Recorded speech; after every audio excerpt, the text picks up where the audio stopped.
Hello everyone, welcome to Excel. This is Gitanjali Rathore. बच्चों, आज अपन start करने वाले हैं 12th की ऑर्गेनिक केमिस्ट्री। बहुत ही इंपॉर्टेंट है। पूरा का पूरा ऑर्गेनिक जो है वो 12th के अंदर ही रखा गया है। 11th के अंदर बहुत बेसिक चीजें, आईयूपीएसी, आइसोमेरिज्म, वो भी पढ़ना बहुत जरूरी है। तो याद रखना, जब भी आप इस चैप्टर की शुरुआत करो या 12th की ऑर्गेनिक को बिना जीओसी पढ़े मत पढ़ना। जीओसी बहुत इंपॉर्टेंट है, उसी के यहाँ पर सारे के सारे कॉन्सेप्ट्स आने वाले हैं, तो वो पढ़ लेना। अगर नहीं पढ़ी है प्लेलिस्ट में जाके तो बिल्कुल देख लेना और जीओसी को पढ़ के ही आना, ठीक है। तो आइए शुरुआत करते हैं। सबसे पहले एक फ्रेश एनर्जी के साथ शुरुआत होनी चाहिए। तो कोट है, nothing is impossible, the word itself says I am possible. तो कुछ भी इम्पॉसिबल नहीं है। नीट 2025 को आप एक ही अटेम्प्ट में निकालोगे, ये विश्वास हमको है बच्चों, तो आप भी खुद पे ये विश्वास रखना और बिल्कुल निकालेंगे। साथ में मेहनत कर रहे हैं तो निकालेंगे भी सही भाई। और नीट प्रारंभ सीरीज में जो अपना सबसे पहला, अगर 12th की बात करें तो अपन स्टार्ट करने वाले थे हेलो एल्केन और हेलो एरीन, मगर वो जब तक नहीं समझ में आएगा, जब तक कि कुछ मैकेनिज्म के पॉइंट्स आपको क्लियर ना हो, इसीलिए अपन पहले रिएक्शन मैकेनिज्म देखेंगे। हेलो एल्केन और हेलो एरीन की ही बात हो रही है, इसी के एक पार्ट को अपन ने बोल दिया है रिएक्शन मैकेनिज्म, ठीक है। तो आज जो जो टॉपिक्स पढ़ने वाले हैं उनकी बात कर लेते हैं। क्या क्या टॉपिक्स रहने वाले हैं आपके? इलेक्ट्रोफाइल, न्यूक्लियोफाइल, फिर अपन टाइप्स ऑफ रिएक्शन देखेंगे कितनी टाइप्स की हो सकती है, फिर सब्स्टिट्यूशन रिएक्शन को आज अपन मेनली डिस्कस करने वाले हैं, जिसमें SN1 और SN2 को अपन क्या करेंगे, डिस्कस करेंगे और कुछ क्वेश्चन सॉल्व करेंगे, ठीक है। तो आइए शुरुआत करते हैं। सबसे पहले अटैकिंग रिएजेंट, और ये पार्ट मैंने आपको जीओसी में भी पढ़ाया था और यहाँ पर भी वही सेम चीज बता रही हूँ। पर यहाँ पर एक चीज आपको क्लियर होनी चाहिए कि भाई जो चीज जीओसी में पढ़ी थी वो यहाँ पर भी देख लेते हैं। कोई रिएक्शन होती है फॉर एग्जाम्पल, ठीक है, बहुत बेसिक बता रही हूँ। जीओसी पढ़ना बहुत आपका कंपलसरी है, ऐसा नहीं कि मैम यहाँ बता रही तो जीओसी नहीं पढ़ना, जीओसी पढ़ना है। बस मैं बहुत बेसिक सी चीज बता रही हूँ कि मान लो ए और बी बॉन्ड है और आपने क्या करना, यहाँ पर कोई सी क्या डाला, एक सब्स्टिट्यूएंट डाला। अब सब्स्टिट्यूएंट में क्या हुआ, कुछ रिएक्शन हुई, ए और सी ने बॉन्ड बना लिया और यहाँ पर बी आपका निकल चुका है। इसका मतलब यहाँ पर दो तरीके की चीजें हुई होगी।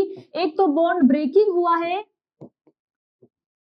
और एक क्या हुआ है बच्चों, बॉन्ड फॉर्मेशन हुआ है। ए और बी के बीच का बॉन्ड तो क्या है, टूट चुका है, और ए और सी के बीच में बॉन्ड बन चुका है। इसको बोलते हैं बॉन्ड फॉर्मेशन। क्या बोलते हैं बच्चों, बॉन्ड फॉर्मेशन। और अपन जो यहाँ पर डिस्कस करने वाले हैं वो डिस्कस करेंगे बॉन्ड ब्रेकिंग के बारे में मेनली। तो यही भाई टॉपिक भी डाल लेते हैं। क्या पढ़ रहे हैं अपन, बॉन्ड ब्रेकिंग, ठीक है। और ये सारी बातें अपन जीओसी में कर चुके हैं, पर कुछ जो बेसिक चीज है बस वो मैं आपको समझा रही हूँ। बॉन्ड ब्रेकिंग में अपन देख रहे हैं बच्चों कि ए और बी के बीच का जो बॉन्ड था वो टूट कर ए और सी बना रहा है, और बॉन्ड ब्रेकिंग को अपन मेनली डिस्कस करने वाले हैं। अगर बॉन्ड ब्रेकिंग में भी बात करें बच्चों तो दो तरीके से क्लीवेज हो सकता है। क्या हो सकता है, दो तरीके से क्लीवेज हो सकता है, और उसी क्लीवेज को अपन देखने वाले हैं कि भाई कैसे होगा क्लीवेज। तो आइए देखते हैं। एक तो होता है होमोलिटिक क्लीवेज, जिसमें क्या बनते थे, free radical.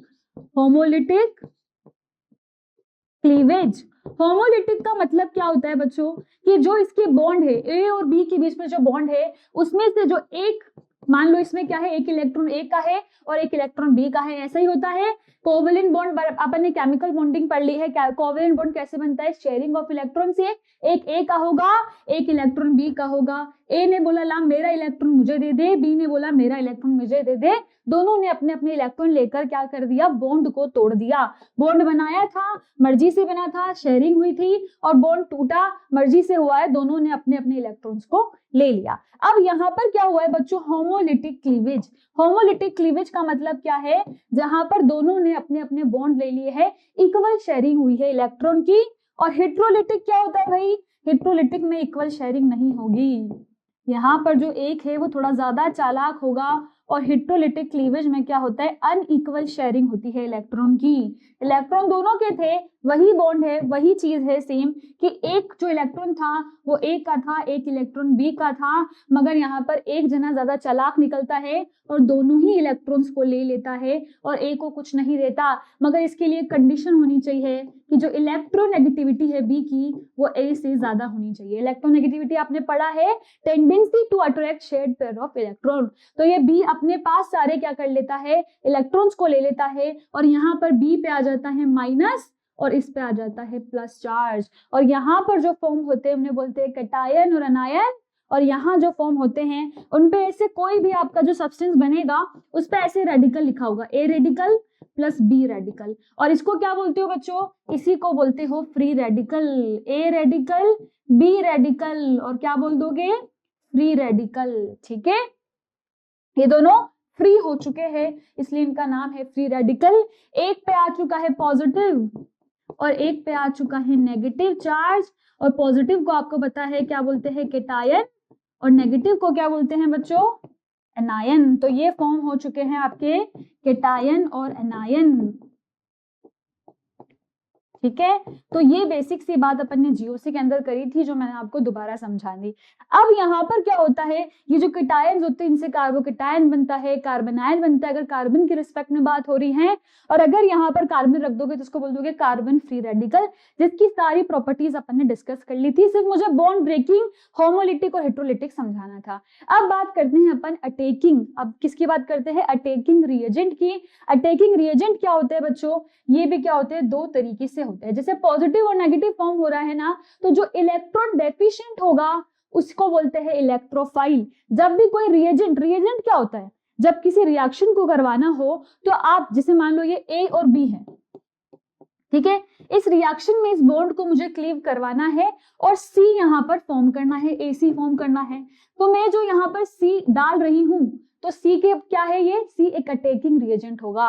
Attacking reagent in दोनों के बीच के बॉन्ड को ब्रेक करवाएगा और ए से जाके न्यू बॉन्ड फॉर्म कर लेगा। तो अटैकिंग रिएजेंट, और रिएजेंट कौन होते हैं, जो रिएक्शन में क्या करवाते हैं बच्चों, जाकर जो वहां पर अगर कोई न्यूक्लियोफाइल है, इलेक्ट्रोफाइल है, तो उसको क्या कर देते हैं, उसको रिमूव करके खुद उसकी जगह पर आ जाते हैं। ठीक है, और नॉर्मली ऐसा भी हो सकता है कि आपने सिर्फ ए दे दिया उसमें प्लस सी डाला तो वो भी अटैकिंग रिएजेंट ही होगा और ए और सी का बॉन्ड बन जाएगा। ठीक है, तो हो सकता है या तो रिप्लेस हो या फिर जनरली जाकर जुड़ जाए, एडिशन हो जाए। ठीक है, अब यहाँ पर बात करते हैं रिएजेंट कितने टाइप्स के हो सकते हैं। तो रिएजेंट दो टाइप के होते हैं, एक होता है इलेक्ट्रोफाइल और एक होता है न्यूक्लियोफाइल। ठीक है, अटैकिंग रिएजेंट भी कितने टाइप के होते हैं बच्चों, इसको भी लिख लेते हैं, आइए। अटैकिंग रिएजेंट यही पढ़ रहे हैं अपन, और इसमें मेनली किसको डिस्कस करने वाले हैं अपन, दोनों को ही, इलेक्ट्रोफाइल और न्यूक्लियोफाइल को। ये बातें अपन ने जीओसी के अंदर भी करी है, पर यहाँ पर थोड़ा और डिटेल में इस चीज को समझेंगे। अटैकिंग रिएजेंट में सबसे पहले होता है आपका इलेक्ट्रोफाइल। इलेक्ट्रोफाइल क्या होता है बच्चों, इलेक्ट्रो का मतलब है इलेक्ट्रॉन और फाइल का मतलब होता है लविंग, तो इसको क्या पसंद है, इलेक्ट्रॉन्स पसंद है। तो यहाँ पर क्या अपन लिख सकते हैं, इलेक्ट्रॉन लविंग, भाई लिख सकते हैं इलेक्ट्रॉन लविंग होते हैं आपकी इलेक्ट्रोफाइल। और आपके जो एक और अटैकिंग रिएजेंट होता है वो होता है न्यूक्लियोफाइल। क्या होता है बच्चों, न्यूक्लियोफाइल। और न्यूक्लियोफाइल क्या होते हैं, न्यूक्लियस लविंग। क्या होते हैं बच्चों, न्यूक्लियस लविंग। एक तो होगा इलेक्ट्रोफाइल जिसको इलेक्ट्रॉन्स पसंद है, एक होगा न्यूक्लियोफाइल जिसको न्यूक्लियस पसंद है। और इनको जनरली आप ऐसे ही बताओगे इलेक्ट्रोफाइल, वर्ड से समझो तो कोई दिक्कत नहीं है कि इलेक्ट्रोफाइल का मतलब है जिनको इलेक्ट्रॉन्स पसंद है, और इलेक्ट्रॉन्स पसंद होने के लिए उनके पास इलेक्ट्रॉन की कमी होनी चाहिए। ऐसा ही होता है ना भाई, कोई चीज क्यों पसंद आती है, जब वो नहीं होती अपने पास, कभी पसंद आती है ज्यादातर तो।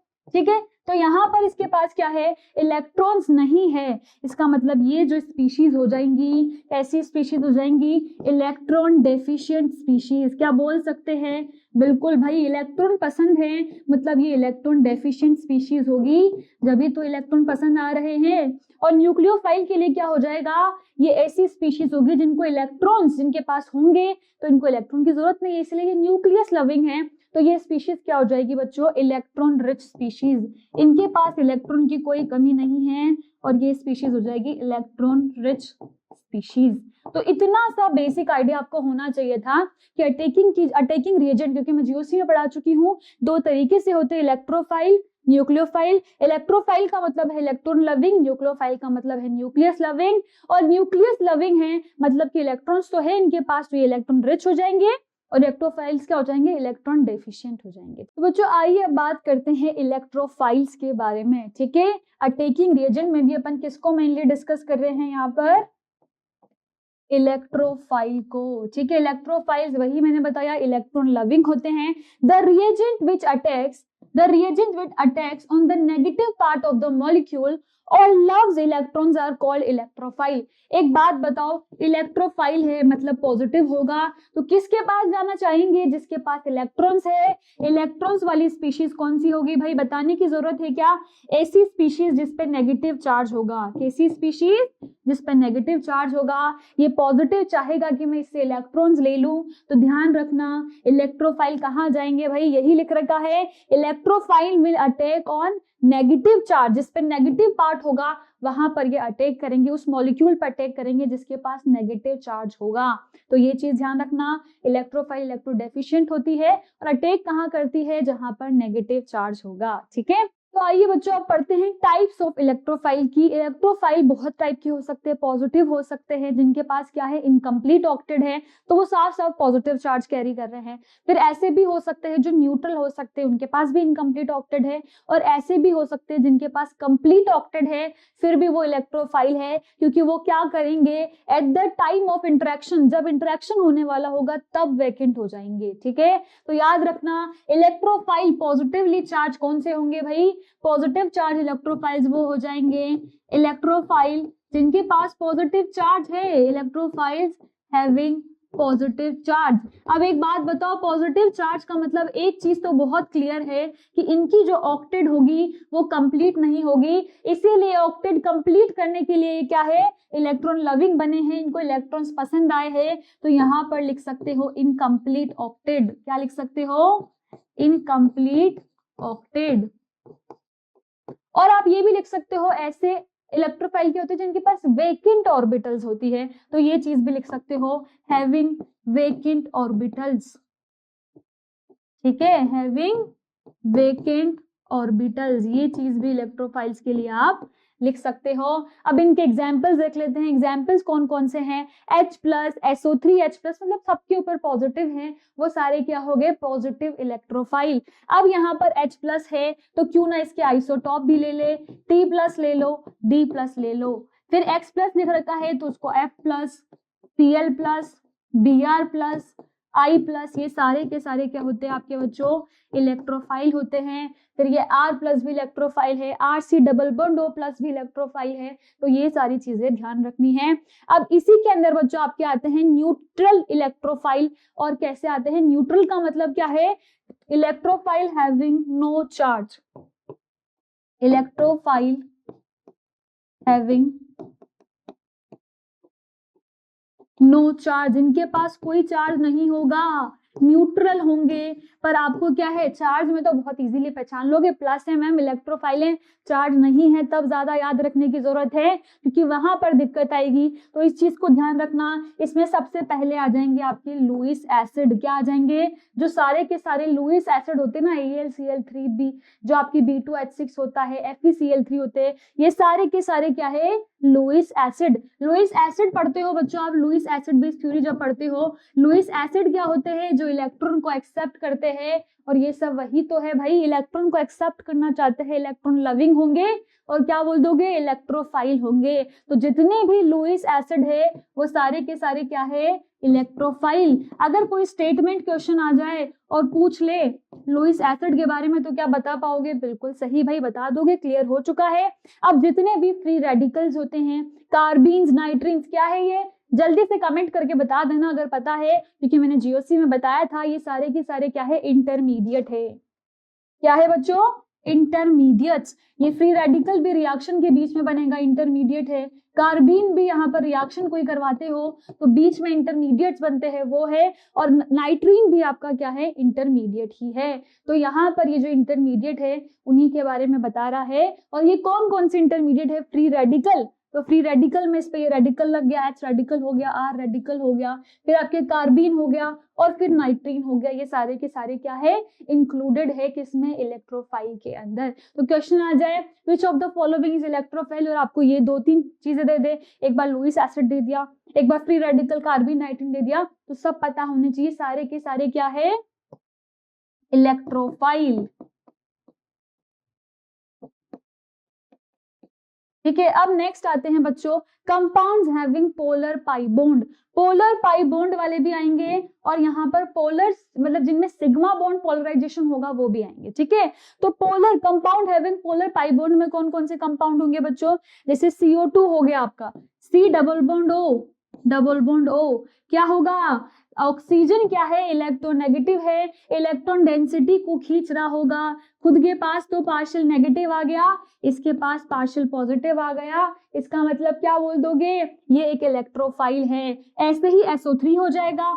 अब ये आपका यहाँ पर आप जो आपके एल्डिहाइड होते हैं C double bond O HR, same चीज होगी, यहाँ पर भी ये ऑक्सीजन खींचेगा, इसके ऊपर प्लस चार्ज आ जाएगा। क्या कीटोन भी आएंगे, बिल्कुल सही भाई, कीटोन को भी नहीं रोक पाओगे, कीटोन भी यहाँ पर क्या होगा, प्लस चार्ज आ रहा होगा, और प्लस का मतलब क्या है, ये इलेक्ट्रोफाइल की तरह बिहेव करेंगे। भाई एसिड भी आएंगे क्या, बिल्कुल सही, एसिड में तो क्या है, जब एसिड की बात करोगे बच्चों तो एसिड के केस में भी तो C डबल बॉन्ड OH होगा, तो फिर यहाँ पर भी क्या होगा, ये भी क्या होगा, प्लस चार्ज को कैरी करेगा। ठीक है, फिर इसमें क्या भाई एस्टर भी आएंगे क्या, बिल्कुल सही, एस्टर भी आएंगे, C double bond OR dash. ठीक है भाई, एस्टर भी आ गया, ये नॉर्मल सी बात है, यहाँ पर R होगा, और वैसे ही आप यहाँ पर एसिड हैलाइड भी लिख सकते हो, एक तरफ H आ गया और एक तरफ X आ गया। ठीक है, इसको R लिख दो, एसिड हैलाइड भी आ गए। सारे के सारे जो ग्रुप्स आपने IUPAC में पढ़े थे, जितने भी फंक्शनल ग्रुप हो सकते हैं, एल्डिहाइड, कार्बोनिल कंटेनिंग एल्डिहाइड हो गया, कीटोन हो गया, इवन अनहाइड्राइड भी ले लो भाई, अनहाइड्रेट भी ले लो, C डबल बॉन्ड O और यहाँ पर R होगा, इस पे भी पॉजिटिव चार्ज है, तो it will also behave as a electrophile. ये सारे के सारे कैसे इलेक्ट्रोफाइल है, जिनके अंदर पाई पोलराइजेशन हो रहा है। पाई बॉन्ड का पोलराइजेशन को क्या बोल दोगे, पाई पोलराइजेशन। तो ये सारे के सारे ऐसे हैं जिनमें पाई पोलराइजेशन हो रहा है। मगर यहाँ पर एक और चीज आ सकती है बच्चों, वो है सिग्मा पोलराइजेशन वाले भी। बिल्कुल सही, पाई वाले तो बहुत इजीली कर लोगे, उसको गैस कर लोगे, सिग्मा वाले में थोड़ी दिक्कत आएगी। तो आइए देखते हैं, सिग्मा कंपाउंड्स हैविंग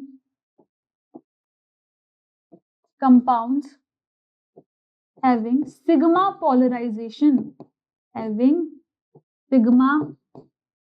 पोलराइजेशन, अब सिग्मा वाले कौन होंगे भाई, सिग्मा बॉन्ड वाले वही बच्चों जिनमें क्या होगा, इलेक्ट्रोनेगेटिविटी का डिफरेंस होगा।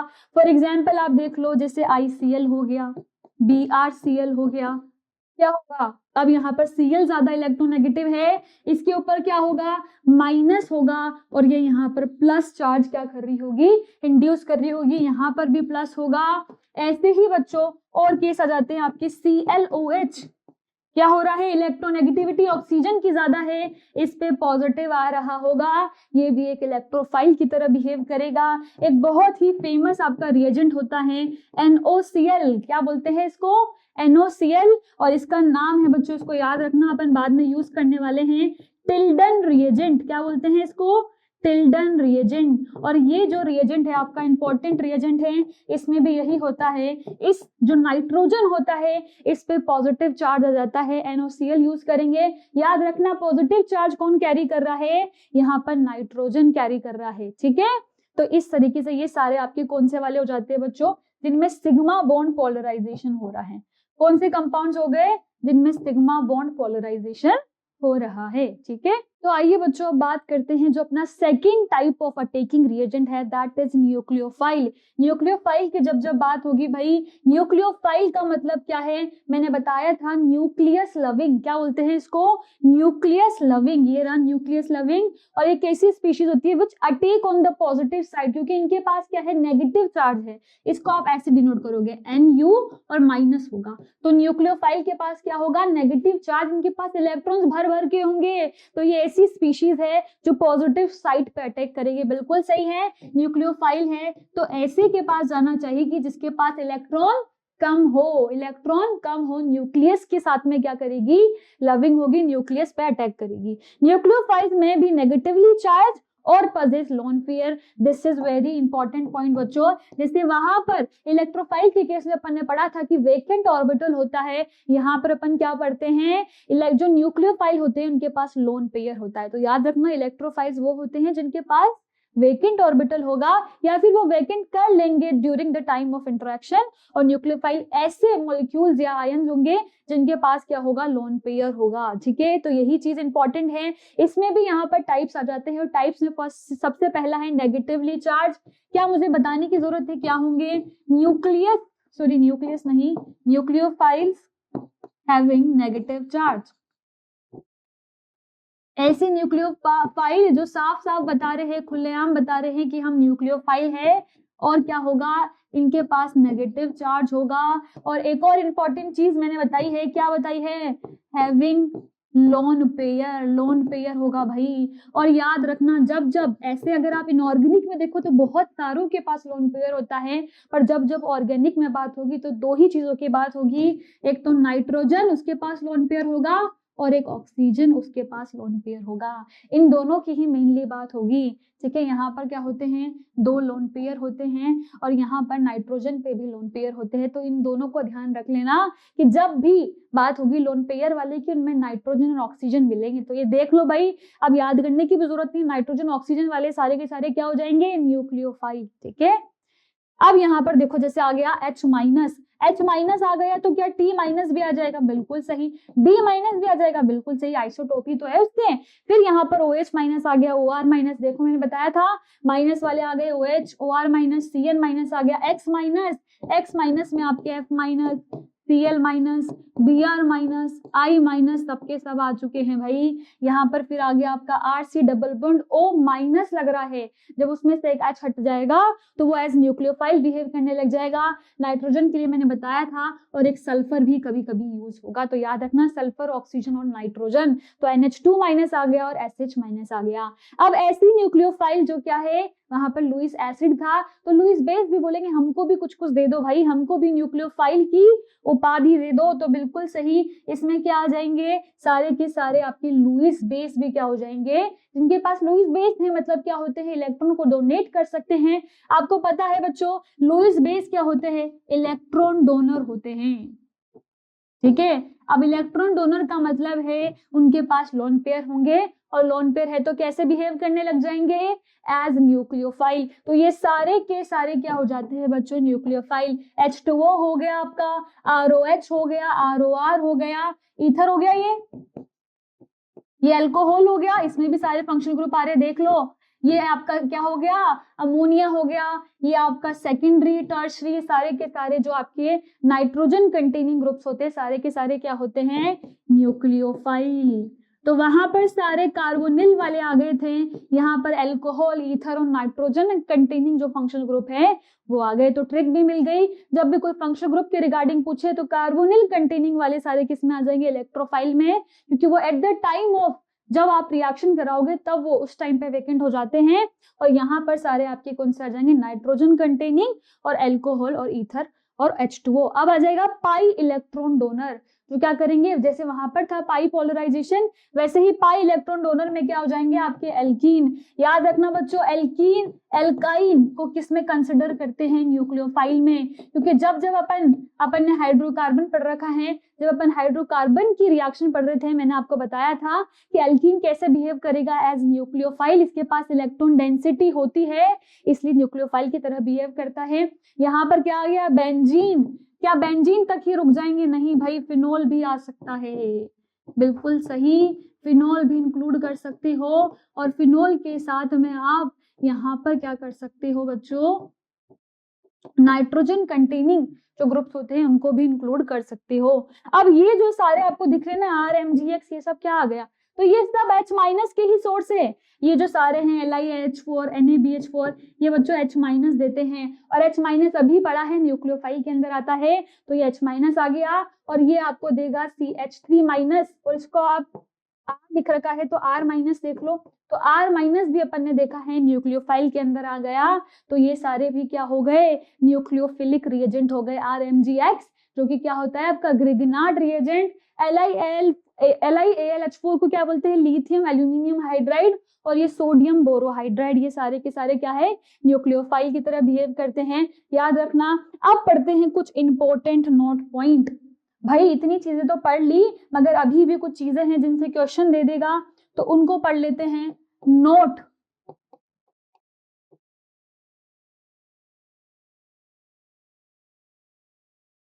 ठीक है। तो बच्चों नोट की अगर बात करें अपन, तो नोट में सबसे पहला पॉइंट जो है आपका वो आ जाएगा भाई, फर्स्ट पॉइंट लिखो। फर्स्ट पॉइंट में क्या आ जाएंगे, जितने भी आपके एल्किली वाले कैटायंस होते हैं, एल्किली मेटल वाले कैटायंस, वो क्या होते हैं, वो भी आपके क्या होते हैं, इलेक्ट्रोफाइल। एल्किली कैटायंस आर, और इसको ऐसे लिख दो, मे behave as electrophile.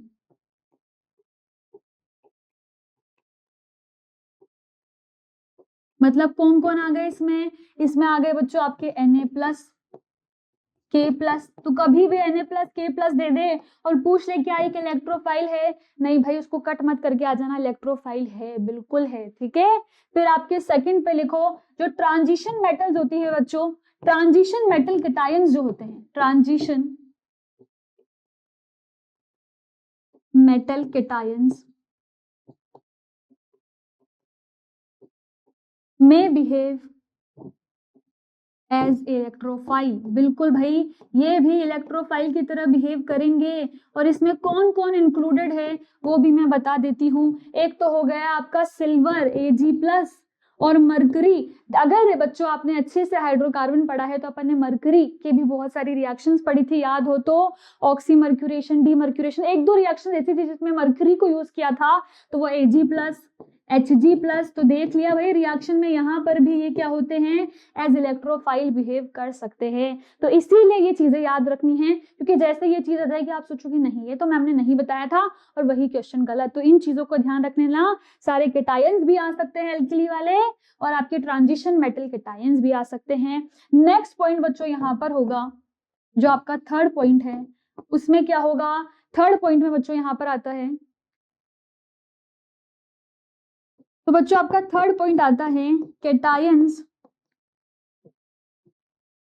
Does not have vacant orbital. ऐसे कैटायंस जिनके पास वैकेंट ऑर्बिटल नहीं है, but orbitals, but may behave as, फिर भी वो कैसे करेंगे, कैसे बिहेव करेंगे, as electrophile, but may behave as electrophile, फिर भी इलेक्ट्रोफाइल की तरह बिहेव करेंगे। और इनमें आ जाते हैं आपके बहुत ही इंपॉर्टेंट बच्चों, इन चीजों को ध्यान रख लेना, क्योंकि यही एग्जामिनर दे देगा, NH4+ और H3O+। इनमें क्या होगा, आप सोचोगे कि यार इनमें तो क्या है, वैकेंट ऑर्बिटल ही नहीं है, पूरी वैलेंसी पूरी हो चुकी है, तो ये इलेक्ट्रोफाइल नहीं हो सकते, क्योंकि इलेक्ट्रोफाइल की बेसिक कंडीशन थी वैकेंट ऑर्बिटल होना, पर उसमें भी एक्सेप्शन आ गया, क्योंकि ऐसे कैटायंस भी हैं जिनके पास वैकेंट ऑर्बिटल नहीं है, फिर भी वो क्या कर रहे हैं, इलेक्ट्रोफाइल की तरह बिहेव कर रहे हैं। और इसी में बच्चों आ जाएंगे आपके फोर्थ पॉइंट, ऐसे एनायंस भी होते हैं क्या, बिल्कुल होते हैं। Anions does not have having lone pairs, ऐसे एनायंस जिनके पास लोन पेयर्स नहीं है, but may behave as nucleophile.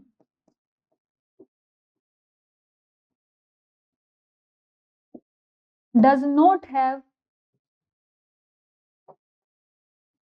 lone pair और does not have vacant orbital but may behave as nucleophile। भाई मैम इनको भी बता दो कौन है, ताकि हम याद कर लें।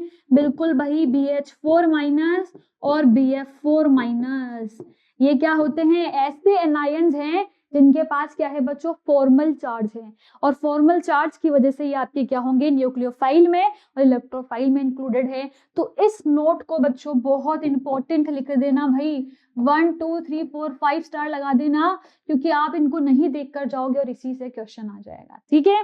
अब और भी चीजें भाई, क्योंकि क्वेश्चन जो आएंगे ना क्वेश्चन के फॉर्म में अगर आप चलोगे तो क्वेश्चन जब वो आपको देगा तो बहुत कंफ्यूजिंग क्वेश्चन देगा। तो इसीलिए आपको एक दो पॉइंट्स और बता देती हूँ जो याद रखने हैं। और क्या पॉइंट है वो भी, नोट पॉइंट की बात कर लेते हैं।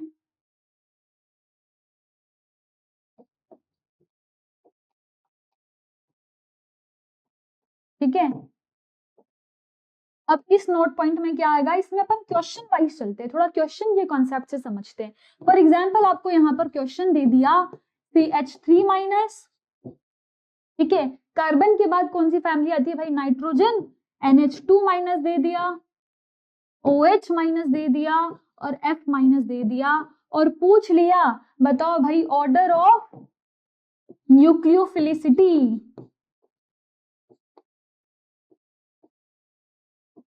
या फिर न्यूक्लियोफिलिसिटी अगर मैं अभी बताने वाली हूं तो इसको क्या मैं न्यूक्लियोफिलिक नेचर बोल दूं? हाँ भाई कोई दिक्कत नहीं है, ऑर्डर ऑफ न्यूक्लियोफिलिक नेचर किसका ज्यादा होगा, और इसी को बच्चों आप बोलते हो न्यूक्लियोफिलिसिटी। न्यूक्लियोफिलिसिटी मतलब क्या है भाई, टेंडेंसी, वो कितना जल्दी इलेक्ट्रॉन को क्या कर रहा है, डोनेट कर रहा है, तो इसको आप न्यूक्लियोफिलिसिटी बोल देते हो। तो यहाँ पर ऑर्डर ऑफ न्यूक्लियोफिलिसिटी पूछ लिया तो क्या ऑर्डर करोगे, तो याद रखना यहाँ पर आता है आपका नोट पॉइंट, और वो उसको लिख दो स्टार पॉइंट। और क्या स्टार पॉइंट है भाई, जब भी आप बात करोगे आपको दिख रहा है यहाँ पर पीरियड में आ रहा है, लेफ्ट टू राइट जा रहे हैं अपन पीरियड के अंदर, बिल्कुल सही लेफ्ट टू राइट जा रहे हैं। तो जब भी ऑन मूविंग क्या पॉइंट आ जाएगा, on moving left to right in a period, left to right जाने पे क्या इंक्रीज होता है, इलेक्ट्रोनेगेटिविटी, तो it will analyse on the basis of electronegativity, then electronegativity will be considered. मतलब जब भी आप लेफ्ट टू राइट जाओगे, और ये बात मैं बच्चों सिर्फ इसके रिस्पेक्ट में नहीं बोल रही, कभी भी क्वेश्चन आ जाए और इलेक्ट्रोनेगेटिविटी के बारे में बात हो रही है, आपको दिख रहा है कि पीरियड के हैं, तो इलेक्ट्रोनेगेटिव वाला कॉन्सेप्ट लगा देना, तो आपका आंसर हमेशा सही होगा बच्चों। इलेक्ट्रोनेगेटिविटी की बात होगी अगर लेफ्ट टू राइट जा रहे हो इन अ ग्रुप में। और अगर यहाँ पर पूछे न्यूक्लियोफिलिसिटी, तो न्यूक्लियोफिलिसिटी क्या होती है बच्चों, लेफ्ट टू राइट जाने पर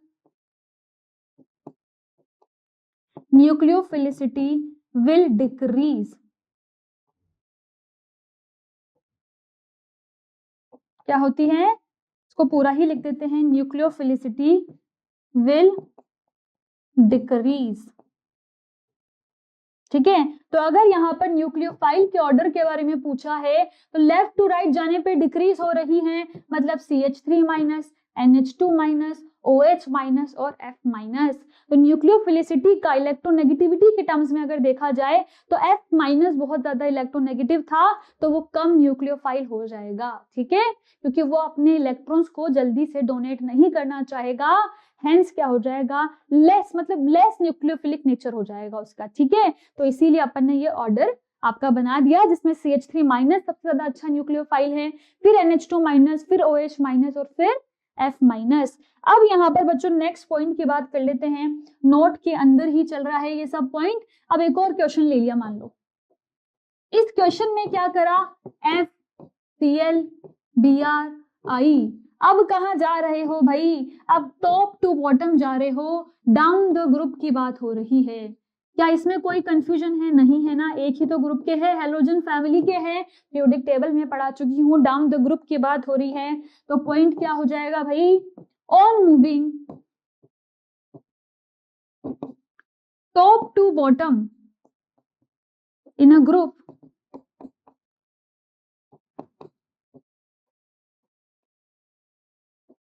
then size is considered.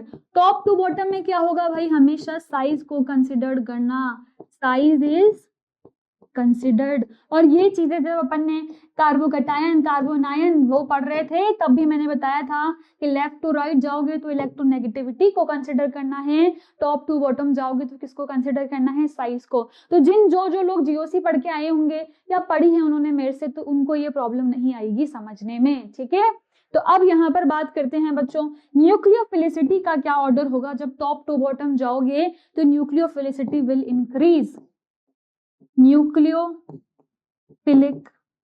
Nature will increase, मतलब आप जब डाउन द ग्रुप जाओगे तो न्यूक्लियोफिलिसिटी इंक्रीज हो रही है, मतलब जो ऑर्डर है वो बहुत बेसिक सी बात है कि आयोडीन का जो न्यूक्लियोफिलिक नेचर है वो ज्यादा होगा। ऑर्डर ऑफ किसकी बात हो रही है, ये न्यूक्लियोफिलिसिटी की, ऑर्डर ऑफ न्यूक्लियोफिलिसिटी, ठीक है। तो आयोडीन की ज्यादा हो जाएगी। तो समझ में आ गया, जब भी लेफ्ट टू राइट जा रहे हो इलेक्ट्रोनेगेटिविटी को कंसिडर करना है, टॉप टू बॉटम जा रहे हो तो किसको कंसिडर करना है, तब साइज को कंसिडर करना है। अब यहाँ पर एक और बात होती है बच्चों बेसिसिटी की, बहुत इंपॉर्टेंट चीज है, इसको नोट करना। बेसिसिटी और जो न्यूक्लियोफिलिसिटी होती है ना, उसको साथ ही में बताते हैं अपन। सबसे पहले तो ऐसा करती हूँ, मैं यहाँ पर आपको एक चीज क्लियर कर देती हूँ कि भाई न्यूक्लियोफाइल और न्यूक्लियोफाइल और बेस में क्या डिफरेंस है, ठीक है। तो यहाँ पर अपन बात कर लेते हैं, एक तरफ है न्यूक्लियोफाइल, ठीक है, और एक तरफ है बेस, क्योंकि दोनों ही क्या करते हैं, इतनी बात आपको पता है कि जो दोनों ही है वो क्या करते हैं, इलेक्ट्रॉन्स डोनेट करते हैं, ठीक है। दोनों ही क्या करते हैं, इलेक्ट्रॉन्स को डोनेट करते हैं। पर दोनों में डिफरेंस क्या है, जब बात होगी न्यूक्लियोफाइल की और जब बात होगी इलेक्ट्रोफाइल की, तो दोनों में क्या डिफरेंस है भाई। तो आइए उस डिफरेंस को समझ लेते हैं। जब जब बात होगी न्यूक्लियोफाइल की, तो एक चीज याद रखनी है कि जब न्यूक्लियोफाइल डोनेट करेगा तो जो एक्सेप्टर होगा वो क्या होगा, इलेक्ट्रोफाइल होगा। Acceptor will B electrophile. अगर एक्सेप्टर कोई इलेक्ट्रोफाइल है तो उसको आप क्या बोल दोगे, न्यूक्लियोफाइल। जबकि आपको बेस के केस में पता है बच्चों, बेस में क्या होता है, H+ वहां पर एक्सेप्ट करता है। मतलब बेस के केस में जब आप किसी इलेक्ट्रॉन डेंसिटी को डोनेट करोगे तो वहां पर जो एक्सेप्टर होगा बच्चों, एक्सेप्टर कौन होगा, H+ होगा। Acceptor will be H+ accept करेगा, यहाँ पर E+ इलेक्ट्रोफाइल एक्सेप्ट करेगा। सबसे मेजर डिफरेंस तो यही है बच्चों, याद रखना। कोई भी पूछ ले, न्यूक्लियोफाइल बेस दोनों ही इलेक्ट्रॉन डेंसिटी डोनेट कर रहे हैं, दोनों में डिफरेंस क्या है, तो न्यूक्लियोफाइल क्या होगा, इलेक्ट्रोफाइल अगर एक्सेप्टर है तो वो न्यूक्लियोफाइल कहलाएगा, H+ अगर एक्सेप्टर है तो क्या कहलाएगा, बेस कहलाएगा, ठीक है। ये डिफरेंस बहुत बार बच्चों इंपॉर्टेंट है। बच्चों जब भी न्यूक्लियोफाइल की बात करेंगे तो kinetic property is considered, kinetic property को कंसिडर करेंगे। आपको पता है बच्चों काइनेटिक्स में क्या होता है, अपन रेट की बात करते हैं कि रेट ऑफ रिएक्शन क्या है, ऑर्डर ऑफ रिएक्शन क्या है। तो यहाँ पर भी जब भी अपन को न्यूक्लियोफिलिसिटी को मेजर करना है तो मेजर क्या करेंगे, रेट की टर्म्स में करेंगे, measure in terms of rate, ठीक है। और इसको क्या बोलते हैं भाई, वैसे आप जैसे ही 12th की पीसी पढ़ोगे ना तो ये चीज क्लियर हो जाएगी। अपन बहुत सारी चीजों को काइनेटिक और थर्मोडायनेमिक के टर्म में क्या करते हैं, बोल देते हैं ये काइनेटिक प्रोडक्ट है, ये थर्मोडायनेमिक प्रोडक्ट है। और वो क्या बताता है, काइनेटिक का मतलब होता है बच्चों, अगर यहाँ पर बात करें तो यहाँ तो इन टर्म्स ऑफ रेट है, पर जब अपन वहां पढ़ेंगे तो मैं अच्छे से एक्सप्लेन करूंगी काइनेटिक प्रोडक्ट होता है, थर्मोडायनेमिक प्रोडक्ट होता है, कौन सा ज्यादा स्टेबल माना जाता है, ठीक है। अब यहाँ पर आएगा thermodynamic property is considered. Base के केस में क्या होता है, थर्मोडायनेमिक प्रॉपर्टी को कंसिडर किया जाता है। इसका मतलब क्या है, आपको पता है जब अपन एसिड बेस की बात करते हैं तो इक्विलिब्रियम के टर्म्स में दिखाते हैं, जैसे BH है, इक्विलिब्रियम लगाते हैं, B+ बनता है, इस तरीके से लिखते हैं बच्चों। तो यहाँ पर क्या होता है, यहाँ पर ये इलेक्ट्रॉन डेंसिटी को इस तरीके से डोनेट करता है, तो इसको लिखेंगे मेजर किसकी टर्म्स में किया जाता है, इन terms of equilibrium, in terms of equilibrium. तो भाई यहाँ पर देख लो सबसे मेजर डिफरेंस क्या हो गया, एक्सेप्टर इलेक्ट्रोफाइल है, काइनेटिक प्रॉपर्टी को कंसिडर करते हैं, मतलब रेट की बात होगी। अभी मैंने क्वेश्चन कराया है ऑर्डर ऑफ न्यूक्लियोफिलिक, तो रेट की तो बात हो रही, किसकी रेट ज्यादा है, तो यहाँ पर रेट को कंसिडर किया जाता है, वहां पर इक्विलिब्रियम के टर्म्स में बात की जाती है। अपन ने क्वेश्चंस पढ़ लिए है कि जब लेफ्ट टू राइट जा रहे हैं तो इलेक्ट्रोनेगेटिविटी को कंसिडर करेंगे, न्यूक्लियोफिलिसिटी तो इंक्रीज होगी, पर बेसिसिटी पे क्या इफेक्ट आएगा। तो आइए देख लेते हैं, बेसिसिटी और जो न्यूक्लियोफिलिसिटी है वो दोनों सेम रहती है लेफ्ट टू राइट में, तो बेसिसिटी विल डिक्रीज, ठीक है। तो अगर कोई इसका बेसिक ऑर्डर भी पूछ ले तो सेम होगा, पर अगर यहाँ पर अपन बात करें टॉप टू बॉटम जा रहे हैं तो न्यूक्लियोफिलिसिटी तो इंक्रीज हो रही है, मगर यहाँ पर बेसिसिटी क्या होगा, basicity will decreases, basicity decrease हो जाती है। न्यूक्लियोफिलिक नेचर इंक्रीज होता है पर बेसिसिटी डिक्रीज हो जाती है। तो अगर मैं बेसिसिटी का ऑर्डर पूछ लूं तो उल्टा हो जाएगा ऑर्डर भाई, एफ Cl माइनस लगा देना सब पे, Br माइनस I माइनस, और यहाँ पर भी भाई भूल मत जाना क्योंकि न्यूक्लियोफाइल की बात हो रही है, माइनस लगाना मत भूलना, ठीक है। तो ये दोनों चीजें आपको समझ में आ गई होगी कि किस तरीके से अपन न्यूक्लियोफिलिसिटी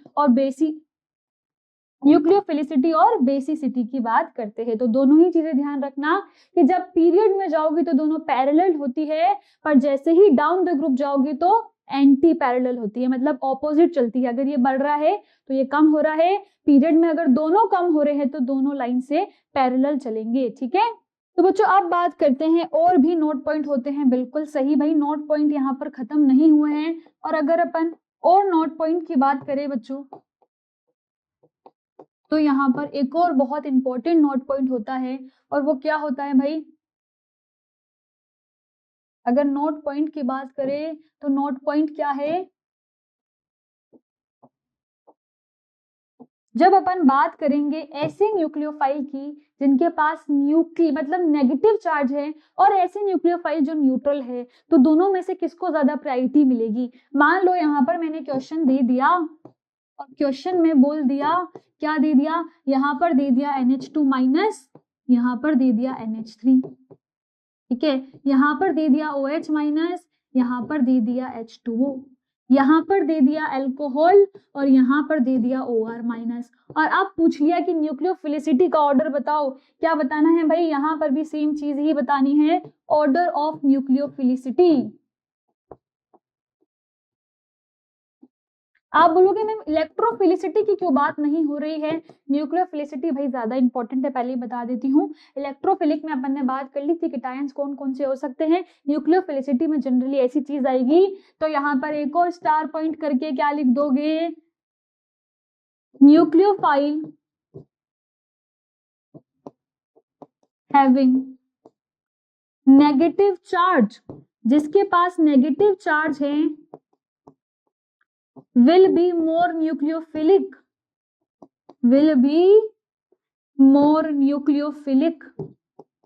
than neutral nucleophile। भाई ये क्वेश्चन आया होगा ना माइंड में कि मैम अगर दो न्यूक्लियोफाइल दे दे, एक न्यूट्रल दे दे, एक नेगेटिव वाला दे दे, तो किसको प्रायोरिटी दी जाएगी। यही डाउट आपका सॉल्व हो गया कि नेगेटिव चार्ज वाला जो है उसको ज्यादा क्या माना जाएगा, मोर न्यूक्लियोफिलिक माना जाएगा than neutral, more nucleophilic than neutral nucleophile। Neutral nucleophile से तो बच्चों ज्यादा ही प्रायोरिटी मिलेगी किसको, नेगेटिव चार्ज वाले को। यार भाई बेचारा एक तो खुलेआम यहाँ पर अपना नेगेटिव बता रहा है कि मुझे तो भाई न्यूक्लियोफाइल है, न्यूक्लियस पसंद है, तो उसको कुछ प्रायोरिटी भी मिलनी चाहिए। तो बस उसका फायदा हो गया, उसको न्यूट्रल से ज्यादा प्रायोरिटी मिल जाती है। और अगर यहाँ पर न्यूक्लियोफिलिसिटी के ऑर्डर की बात करें, सब में नेगेटिव चार्ज था तो ज्यादा प्रायोरिटी मिल गई। अब ऐसी ही एक और कंफ्यूजन आ सकता है आपको क्वेश्चन में, कंफ्यूजन क्या आ सकता है भाई, इसको नोट पॉइंट में ही लिखना, क्वेश्चन की फॉर्म में तो मैं आपको समझा रही हूं। तो क्वेश्चन मान लो आपका आ गया यहाँ पर और आपको एक तरफ दे दिया OOH माइनस और एक तरफ दे दिया, क्या दे दिया, OH माइनस, ठीक है, एक तरफ दे दिया NH2 और एक तरफ दे दिया NH3, ठीक है, यहाँ पर भी वाटर ही ले लो भाई, H2O दे दिया। अब क्या करोगे, अब यहाँ पर ज्यादा न्यूक्लियोफिलिक साइट है OONN, दो न्यूक्लियोफिलिक साइट है, यहाँ पर सिंगल न्यूक्लियोफिलिक साइट है, तो एक और स्टार पॉइंट करके लिख लोगे, क्या लिखोगे, nucleophile having more nucleophilic site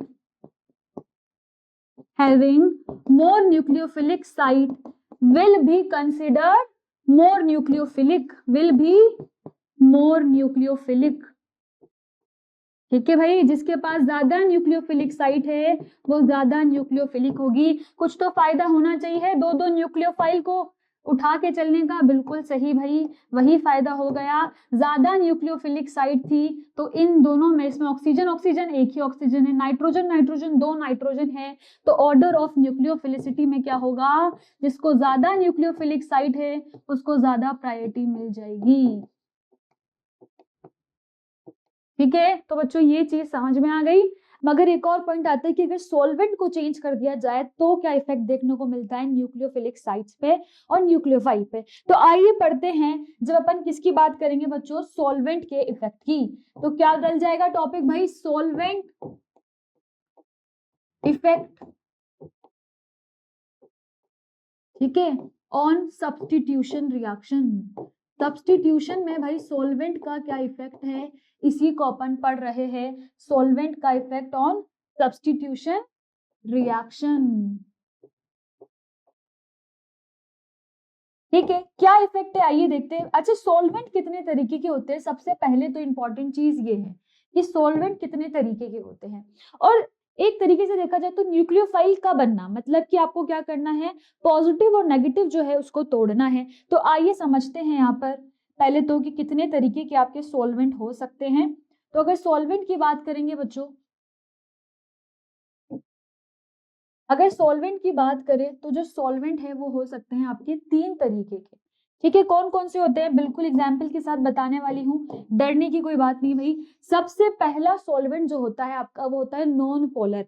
और नॉन पोलर से, क्योंकि मैं आपको केमिकल बॉन्डिंग भी पढ़ा चुकी हूँ, जीओसी भी पढ़ा चुकी हूँ, तो नॉन पोलर आपको पता है, नॉन पोलर का मतलब है कि डायपोल मूवमेंट जीरो है। क्या है, डायपोल मूवमेंट जीरो है। तो सबसे पहले पढ़ेंगे नॉन पोलर सॉल्वेंट। सबसे पहले क्या देखेंगे भाई, नॉन पोलर सॉल्वेंट का क्या होता है, क्या इफेक्ट है, ये सबसे पहले देखेंगे नॉन पोलर सॉल्वेंट में। ठीक है, इसके बाद क्या करेंगे, नॉन पोलर के बाद भाई, नॉन पोलर आ गया है तो नॉर्मल सी बात है, अब आएगा पोलर, फिर देखेंगे पोलर सॉल्वेंट। अच्छा, पोलर का मतलब डायपोल मूवमेंट पे क्या असर होगा, डायपोल मूवमेंट यहाँ पर जीरो नहीं हो सकता। पोलर का मतलब है उसमें पोलरिटी है, partial positive partial negative charge है, तो कुछ डायपोल मूवमेंट भी हो रहा होगा, इसका मतलब वो पोलर है। ठीक है, डायपोल मूवमेंट का रिलेशन अपन ने देखा था, पोलरिटी से बताते हैं, डायपोल मूवमेंट अगर जीरो है तो नॉन पोलर है, और डायपोल मूवमेंट कुछ भी है तो उसको पोलर में कंसिडर करते हैं। अब पोलर सॉल्वेंट में भी यहाँ पर अगर स्पेसिफिकली बात करें तो सबसे पहले सॉल्वेंट है प्रोटिक, इसको बोलेंगे पूरा ही यहाँ पर नाम लिख देते हैं, पूरा नाम क्या हो जाएगा, पोलर प्रोटिक सॉल्वेंट। पूरा नाम क्या हो जाएगा बच्चों इसका, पोलर प्रोटिक सॉल्वेंट। अब क्वेश्चन आता है ये प्रोटिक क्या है, प्रोटिक का मतलब है बच्चों यहाँ पर हाइड्रोजन बॉन्डिंग होगी, और एक दूसरी तरीके के जो आपके होते हैं उनको बोलते हैं, पोलर के अंदर ही होते हैं, पोलर अप्रोटिक सॉल्वेंट। ये कौन से होते हैं, जिनके अंदर हाइड्रोजन बॉन्डिंग नहीं हो सकती। अच्छा, पोलर का मतलब क्या है, वाटर आपने सुना है, वाटर के अंदर जो भी चीजें आती है, कोई डिसॉल्व करते हैं तो क्या होता है, हाइड्रोजन बॉन्डिंग शो होता है। तो अगर पोलर सॉल्वेंट मतलब कि वाटर है, अल्कोहल है, मतलब क्या होगा, हाइड्रोजन बॉन्डिंग होगी। मगर ऐसे भी कुछ पोलर सॉल्वेंट्स है जिनमें हाइड्रोजन बॉन्डिंग नहीं होगी, उन्हीं को बोल देते हो पोलर अप्रोटिक सॉल्वेंट। तो सॉल्वेंट से रिलेटेड चीजें ध्यान रखना बच्चों।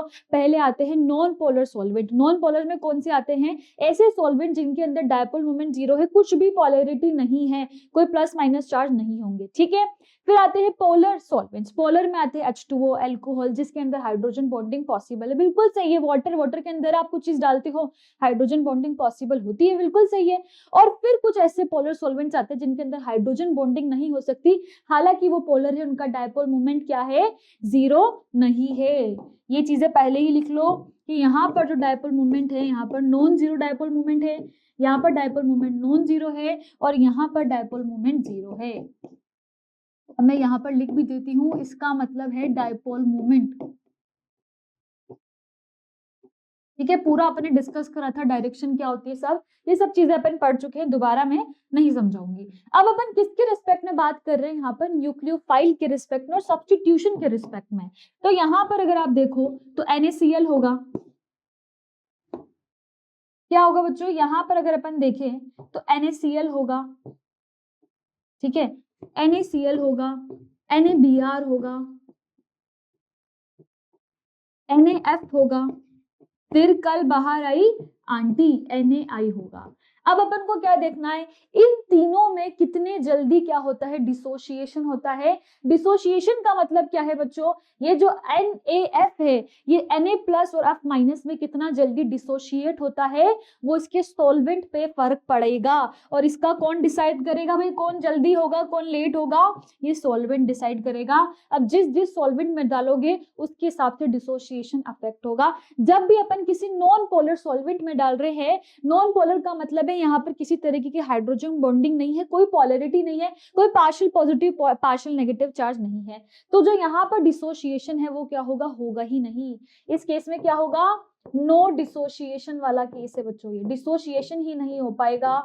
और डिसोसिएशन अगर करवाओगे तो फिर जो होगा, तो आयोडीन का साइज बहुत बड़ा होता है, तो आयोडीन सबसे पहले आ जाएगा, फिर क्या आ जाएगा भाई, ब्रोमीन आ जाएगा, फिर क्लोरीन आ जाएगा, और फिर आपका लास्ट में फ्लोरीन आ जाएगा। मतलब ऐसे देखा जाए, अगर न्यूक्लियोफिलिसिटी की बात कर रहे हैं तो फ्लोरीन का छोटा साइज है, चार्ज भी बहुत ज्यादा है, तो फ्लोरीन का अगर हिसाब से देखा जाए तो फ्लोरीन का सबसे ज्यादा क्या आना चाहिए था, यहाँ पर फ्लोरीन सबसे ज्यादा पहले आना चाहिए था, मगर यहाँ पर कौन आ जाता है, आयोडीन। किसके केस में बात हो रही है, याद रखना नॉन पोलर सॉल्वेंट पे। तो कभी भी जाके, क्योंकि अपन को पता है, अपन ने न्यूक्लियोफिलिक पढ़ लिया है कि यहाँ पर क्या करते हैं अपन, साइज वाला चीज लगा देते हैं, और यहाँ पर क्या करते हैं, साइज के हिसाब से अपन ने ऑर्डर देख लिया था।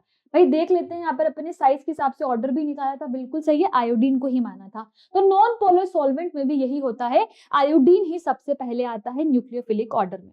फिर अपन ने सोचा, थोड़ी उम्मीद लगाई पोलर प्रोटिक सॉल्वेंट से कि यहाँ पर शायद जो अपन जो करना चाह रहे हैं कि फ्लोरीन को पहले लिया है वो यहाँ पर हो जाए। तो यहाँ पर दो चीजें होती है, डिसोसिएशन तो होगा ही सही, बिल्कुल सही, डिसोसिएशन तो होगा ही सही, साथ में यहाँ पर H बॉन्डिंग भी हो गई। मतलब ये कैसा केस हो गया बच्चों, सोने पे सुहागा, H बॉन्डिंग तो चाहिए थी, H बॉन्डिंग ही हो गई। और यहाँ पर सोचा था फ्लोरीन सबसे पहले आ जाएगा, क्योंकि फ्लोरीन के अंदर मैंने H बॉन्डिंग में भी पढ़ा था, बहुत अच्छी H बॉन्डिंग होती है। पर जैसे ही फ्लोरीन के पास जाओगे तो H बॉन्डिंग वाले मॉलिक्यूल इतने उसको घेर लेंगे कि उसके पास जगह ही खाली नहीं बचेगी, और यहाँ पर भी आयोडीन ही बाजी मार ले जाएगा। यहाँ पर भी क्या होगा, आयोडीन ही बाजी मार ले जाएगा। भाई देखो, फ्लोरीन से उम्मीद लगाई थी, पर फ्लोरीन ने आपकी उम्मीद पे पानी फेर दिया, क्योंकि ये इतना पॉपुलर है, इतनी अच्छी एच बॉन्डिंग करता है कि यहाँ पर क्या होते हैं, बहुत सारे एच बॉन्डिंग वाले मॉलिक्यूल आ जाते हैं, और इसके पास इतनी भीड़ इकट्ठी हो जाती है कि भाई यहाँ पर भी आयोडीन बाजी मार ले जाता है। ठीक है, अब दूसरी जगह चले, सोचा कि चलो अब यहाँ तक तो कुछ नहीं हो पाया, फ्लोरीन से जो उम्मीद लगा के बैठे थे कि फ्लोरीन कुछ तो करेगा, आगे आ जाएगा न्यूक्लियोफिलिसिटी ऑर्डर में जब अपन पोलर सॉल्वेंट में लेकर जा रहे हैं, पर ये जो आपका सपना था ये सपना ही रह गया बच्चों, और फ्लोरीन ने कोई चमत्कार आपको करके नहीं दिखाया।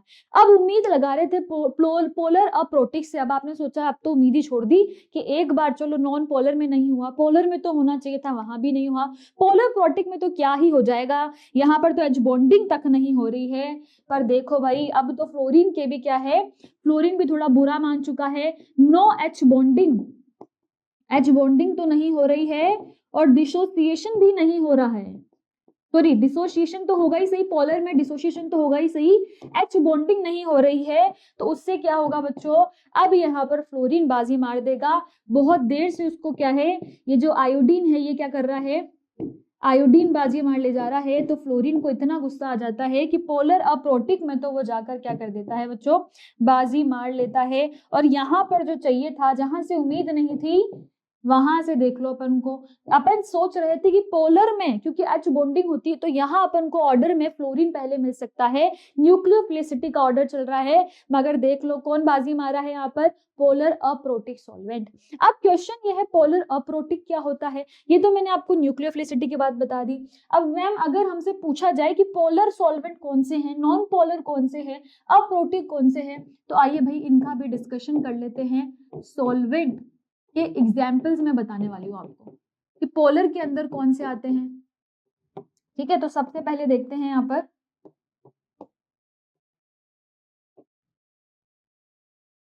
बच्चों ऐसे बिल्कुल कंपैरिजन से पढ़ोगे ना तभी याद रहेगा, वरना ये चीज ऐसी कि आप कंफ्यूज हो जाओगे कि पोलर कौन सा था, नॉन पोलर कौन सा था। जब जब नॉन पोलर सॉल्वेंट्स की बारी आए तो याद रख लेना, जो भी आपके होते हैं ना बच्चों, बेंजीन हो गया, CCl4 हो गया, ये सब इसी के अंदर आते हैं। CCl4, बेंजीन एटसेट्रा, ये सारे क्या होते हैं, जब भी लिखा हुआ होता है ना रिएक्शन के ऊपर बेंजीन CCl4, तो उसका मतलब एक नॉन पोलर सॉल्वेंट वाला मीडियम प्रोवाइड कर रहे हो। और अगर दे दिया जाए पोलर प्रोटिक जिसमें हाइड्रोजन बॉन्डिंग भी होगी, यार हाइड्रोजन बॉन्डिंग तो आपको पता है वाटर वाले जो सॉल्वेंट्स होते हैं उन्हीं में होती है, तो मतलब बिल्कुल सही है, यहाँ पर आ जाएगा वाटर और अल्कोहल, और ऐसे ही रिलेटेड कुछ आपके एटसेट्रा में आप लिख सकते हो इसी तरीके की, ठीक है। अब यहाँ पर थर्ड आता है पोलर अप्रोटिक, जिसने चमत्कार करा था और उम्मीद नहीं थी, तब भी फ्लोरीन को क्या कर दिया था, सबसे आगे लेकर आ गया था। अब यहाँ पर आते हैं बच्चों, ये चीज याद रखने वाली है क्योंकि ये तो आपको दोनों याद हो जाएंगे, जनरली भी अपन देखते हैं पोलर नॉन पोलर में यही दो बातें करते हैं, नॉन पोलर में CCl4 आ गया, बेंजीन आ गया, और पोलर में H2O और अल्कोहल आ गया। पर ये जो नई चीज आई है इसी को याद रखना जरूरी है। इसमें सबसे पहले आएगा आपका, इसको बोलते हैं THF। क्या होता है बच्चों ये, टेट्रा हाइड्रोफ्यूरिन, THF। और यहां पर एक और आता है बच्चों, एसीटोन का सबने नाम सुना होगा भाई, C double bond O CH3, क्या बोलते हैं इसे, एसीटोन, क्या बोलते हैं, एसीटोन। तो ये एसीटोन भी इसी के अंदर आता है।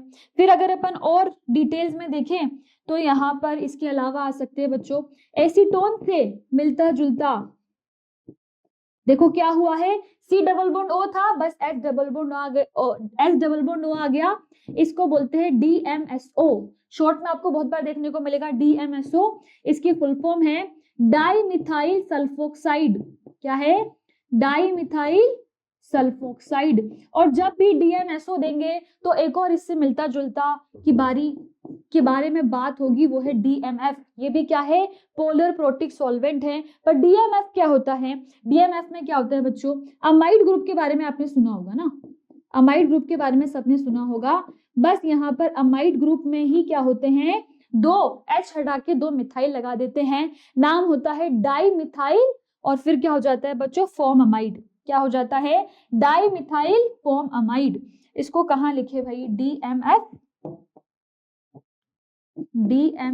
और यहां पर लिख देते हैं डाई मिथाइल फॉर्म अमाइड।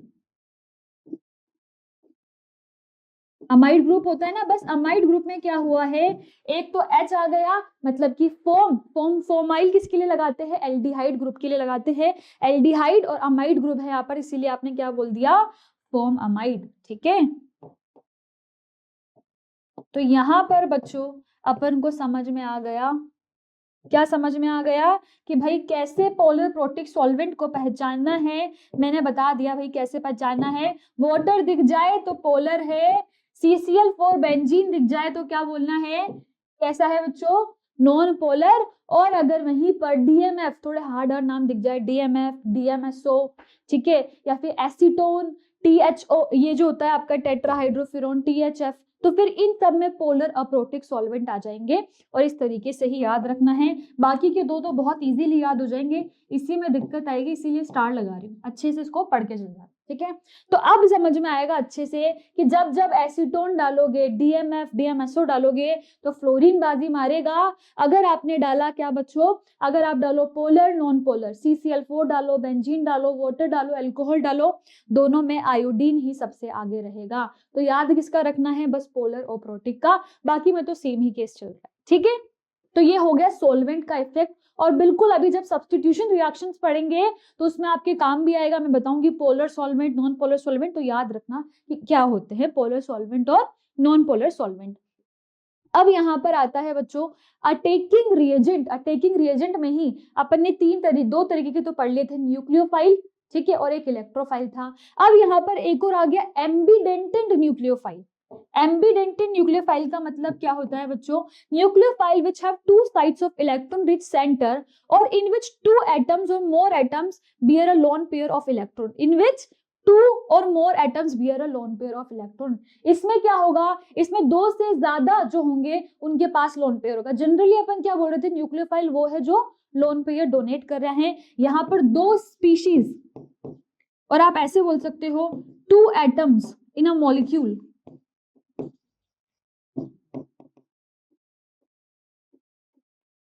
ठीक है, 2 एटम्स हैं तो दोनों के ही पास बोथ हैव लोन पेयर, दोनों के ही पास क्या है, लोन पेयर होगा, तो उसको क्या बोल देंगे, एम्बीडेंटेड, एम्बीडेंटेड न्यूक्लियोफाइल। जैसे कि एग्जांपल हो गया आपका NO2, यहाँ पर ऑक्सीजन भी डोनेट कर सकता है और नाइट्रोजन भी कर सकता है। NH2OH में नाइट्रोजन भी कर सकता है, oxygen. Generally nitrogen oxygen containing जो कंपाउंड्स होते हैं आपके फंक्शनल ग्रुप होते हैं वही आएंगे। ठीक है, और एक ये दिख जाएगा आपको CN, CN में क्या है, कार्बन भी डोनेट कर सकता है और नाइट्रोजन भी डोनेट कर सकते हैं। और इसको याद रखना, ये हमेशा एमबी बिहेवियर ही शो करेंगे, ये आप कोऑर्डिनेशन में भी पढ़ोगे। ठीक है, अब यहाँ पर आता है टेकिंग रिएजेंट में एमबी फाइल्स। एमबी फाइल्स क्या होते हैं, जो इलेक्ट्रोफाइल और न्यूक्लियोफाइल दोनों की तरह क्या कर सकते हैं, बिहेवियर शो कर सकते हैं। और इसका एग्जाम्पल में CN दोबारा आ गया भाई, देख लो, और यहाँ पर आ गया एक एल्डिहाइड, एक तो एल्डिहाइड आ गया और एक साइनाइड आ गया, जो इलेक्ट्रोफाइल भी बन सकते हैं और न्यूक्लियोफाइल भी बन सकते हैं। ठीक है, तो ये बात ध्यान रखनी है। अब यहाँ पर एक और कंसेप्ट है, जब भी इलेक्ट्रोफाइल और न्यूक्लियोफाइल की बात होगी तो इस कंसेप्ट की बात भी जरूर होगी, और वो कंसेप्ट है बच्चों हार्ड न्यूक्लियोफाइल और सॉफ्ट न्यूक्लियोफाइल का, hard nucleophile and soft nucleophile का कॉन्सेप्ट।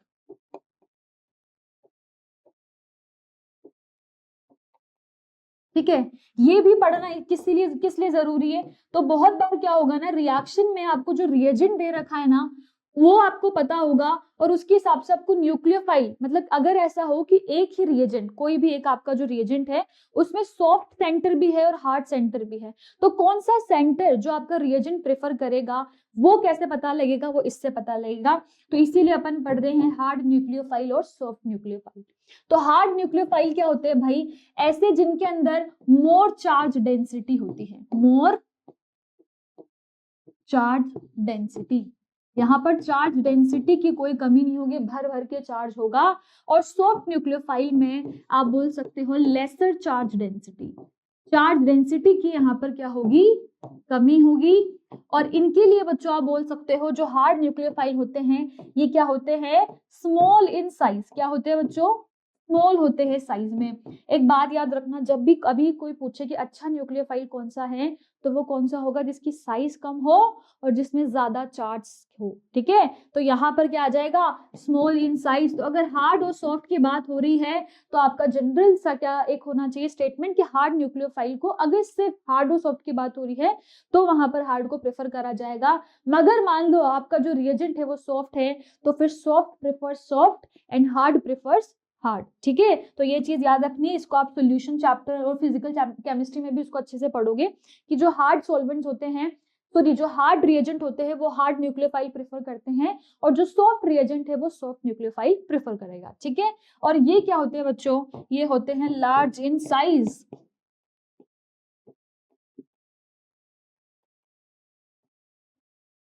ठीक है, तो ये इसकी जनरल चीजें होगी भाई, यहाँ पर चार्ज डेंसिटी ज्यादा है, साइज स्मॉल है, लेसर चार्ज डेंसिटी है और लार्जर साइज है। अगर इसके एग्जाम्पल की बात करूं मैं बच्चों, तो एग्जाम्पल में यहाँ पर आ जाएगा for example H minus, T minus, D minus, F minus, सबका साइज क्या है, छोटा है और चार्ज ज्यादा होगा।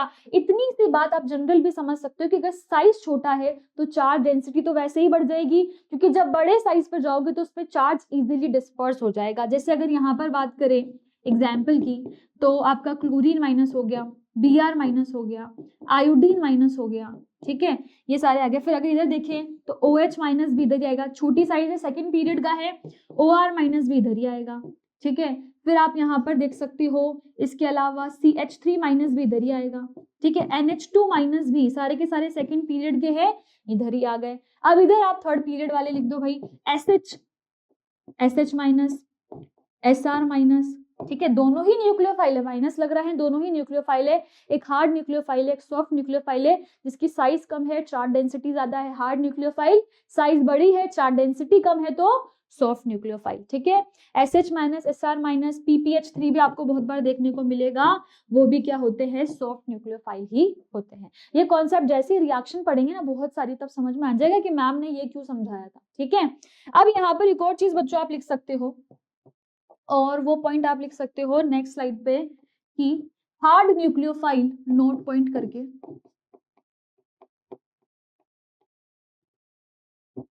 Hard prefer hard and soft prefer soft, ठीक है। तो अगर किसी भी रिएजेंट का हार्ड सेंटर से रिएक्शन करवानी है तो हार्ड न्यूक्लियोफाइल लोगे, सॉफ्ट सेंटर से करानी है तो सॉफ्ट न्यूक्लियोफाइल लोगे। तो अब क्वेश्चन आ गया, मैम क्या एक ही रिएजेंट में दोनों सेंटर हो सकते हैं? बिल्कुल सही, दोनों सेंटर हो सकते हैं। और इसी का एग्जाम्पल की अपन बात कर लेते हैं। अगर मैं देखूं यहाँ पर C डबल बॉन्ड O है और एक बार दे रखा है S, ठीक है, इसमें माइनस भी लगा देते हैं। अब आपसे पूछा हार्ड सेंटर बताओ, सॉफ्ट सेंटर बताओ। अभी पढ़कर आए हो, क्या पढ़कर आए हो कि जिसकी बच्चों साइज ज्यादा है वो क्या होगा, सॉफ्ट सेंटर होगा। यहाँ पर एक और चीज ऐड कर सकते हो आप कि भाई यहाँ पर ये क्या होगा, वीक बेस होगा। बताया था मैंने, हार्ड क्या होगा, स्ट्रॉन्ग बेस होगा। क्योंकि न्यूक्लियोफिलिक में अगर आप देखो तो न्यूक्लियोफिलिक नेचर उसका ज्यादा होता है जिसकी साइज कम हो, चार्ज ज्यादा हो। इसकी साइज कम है, चार्ज ज्यादा है, तो ये क्या हो जाएगा, स्ट्रॉन्ग बेस हो जाएगा, ठीक है। तो अभी अपन से क्या पूछा गया है कि ये जो आपको एक रिएजेंट दे रखा है, इसमें हार्ड सेंटर कौन सा है, S माइनस क्या था, सॉफ्ट में था, तो ये सॉफ्ट हो जाएगा। और ये O क्या हो जाएगा, हार्ड के अंदर। तो जब भी O के साथ रिएक्शन करवानी होगी तो क्या बोलोगे, हार्ड न्यूक्लियोफाइल लोगे। S के साथ रिएक्शन करवानी होगी तो क्या लोगे, सॉफ्ट न्यूक्लियोफाइल लोगे। तो इसीलिए ये चीज लिखी गई है, hard prefer hard and soft prefer soft, ठीक है। अब भाई आगे पढ़ते हैं और अपने नेक्स्ट टॉपिक पे चलते हैं, which is what type of reaction. Reaction कितने टाइप की होती है उसको देखने वाले हैं। तो बच्चों अगर अपन मेनली बात करें तो mainly reactions are of 4 types. जो रिएक्शन मैकेनिज्म अपन पढ़ रहे हैं यहाँ पर हेलो एल्केन और हेलो एरीन्स के अंदर ही, उनमें 4 टाइप की आपको रिएक्शंस देखने को मिलेगी। और वो 4 टाइप की रिएक्शन कौन कौन सी हैं, आइए इनके बारे में बात कर लेते हैं।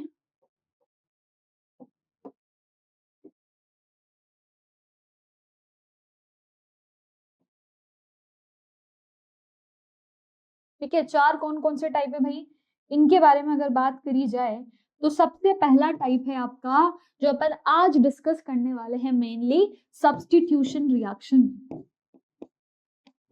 जिसमें आप सब्स्टिट्यूट करोगे। क्या होता है बिल्कुल समझाने वाली हूँ, डरने वाली कोई बात नहीं, अभी सिर्फ टाइप देख रहे हैं। फर्स्ट क्या है, सब्स्टिट्यूशन रिएक्शन। कौन सी रिएक्शन, सब्स्टिट्यूशन रिएक्शन। अच्छा नाम से पता चल रहा है क्या, बिल्कुल पता चल रहा है। मैम किसी भी चीज को सब्स्टिट्यूट करके दूसरी चीज को अटैच कर दोगे, उसी को बोलोगे सब्स्टिट्यूशन रिएक्शन। फिर सेकंड टाइप की होती है बच्चों आपकी, कौन सी होती है, एडिशन रिएक्शंस। एडिशन का मतलब क्या है, एडिशन का मतलब, अच्छा यार मैंने हाइड्रोकार्बन बता रखा है, चैप्टर पूरा पढ़ा रखा है हाइड्रोकार्बन, तो नहीं भी पढ़ा है तो भी मैं बता देती हूँ। एडिशन का मतलब क्या होता है बच्चों, जिसे आपका एल्केन हो गया, अल्कीन हो गया, इनमें जाकर अगर आप कोई नई चीज ऐड कर रहे हो तो उनको एडिशन रिएक्शन बोल देंगे। किसी भी चीज में आप किसी चीज को ऐड कर रहे हो तो वो एडिशन रिएक्शन हो जाएगी, ठीक है। फिर आते हैं आपके एलिमिनेशन रिएक्शन। कौन सी रिएक्शन होती है बच्चों, एलिमिनेशन रिएक्शन। फिर आती हैं आपकी एलिमिनेशन रिएक्शंस। एलिमिनेशन का मतलब है कि यहां से 2 चीजें टूट कर जाएगी और कुछ नई चीज फॉर्म होगी, तो वो क्या होगी, एलिमिनेशन होगा, क्योंकि वहां से कोई चीज टूट कर जा रही है। और फोर्थ में बच्चों आपके पास यहां पर आ जाएगा रीअरेंजमेंट। यार रीअरेंजमेंट भी जीओसी में बहुत सुना है मैंने, बहुत सारी चीजें बताई, ये कार्बोकेटायन का रीअरेंजमेंट होता है। तो यही आपकी 4 टाइप की रिएक्शन होती हैं जिनको बोला जाता है रीअरेंजमेंट रिएक्शन। क्या बोलते हैं, रीअरेंजमेंट रिएक्शन। तो जनरल सी चीज क्या है, अगर मैं सबके बारे में बात करूं तो सब्स्टिट्यूशन में कुछ सब्स्टिट्यूट होगा, एडिशन में कुछ ऐड होगा, एलिमिनेशन में कुछ एलिमिनेट होगा, और रीअरेंजमेंट में वहां पर रीअरेंज होगा। नहीं समझ में आया भाई, नहीं समझ में आया तो उसी के लिए तो मैं हूं, अभी समझाती हूं। अगर सब्स्टिट्यूशन रिएक्शन की बात करोगे सब्स्टिट्यूशन रिएक्शन। ठीक है, अगर अपन सबसे पहले बात करें सब्स्टिट्यूशन रिएक्शन की, तो इसमें क्या होता है बच्चों, सब्स्टिट्यूशन का मतलब है आपके पास कुछ आरएक्स था, ठीक है, कुछ भी है, आरएक्स अपन लेके चल रहे, आरएक्स था, उसमें आपने एक न्यूक्लियोफाइल डाला, ये न्यूक्लियोफाइल क्या करेगा, इस पे अटैक करेगा और इस एक्स को बाहर निकालेगा, और इससे जो नई चीज फॉर्म होगी वो क्या होगी, आर न्यूक्लियोफाइल। तो क्या हुआ, सब्स्टिट्यूट हो गया ना, एक्स की पोजीशन पे क्या आ गया, न्यूक्लियोफाइल आ गया और ये एक्स बाहर निकल गया। इसी को क्या बोलते हैं बच्चों, सब्स्टिट्यूशन रिएक्शन। क्या बोलते हैं इसी चीज को, सब्स्टिट्यूशन रिएक्शन। तो समझ में आ गया सब्स्टिट्यूशन रिएक्शन क्या है, जहां पर क्या हो रहा है, एक पोजीशन को सब्स्टिट्यूट करके वहां पर न्यूक्लियोफाइल अटैच हो रहा है और जो लीविंग ग्रुप है वो बाहर जा रहा है। एक्स क्या हो जाएगा आपका, लीविंग ग्रुप। क्या हो जाएगा ये बच्चों, इसको बोल दो लीविंग ग्रुप, कोई सा भी लिविंग ग्रुप हो सकता है, ठीक है, तो अपन ने इसको बोल दिया लिविंग ग्रुप। पर क्योंकि अपन हेलो एल्केन और हेलो एरीन्स पढ़ रहे हैं तो इसीलिए अपन आरएक्स लेकर चल रहे हैं। फिर अगर सेकंड में बात करूं तो सेकंड बात करते हैं एडिशन रिएक्शन की।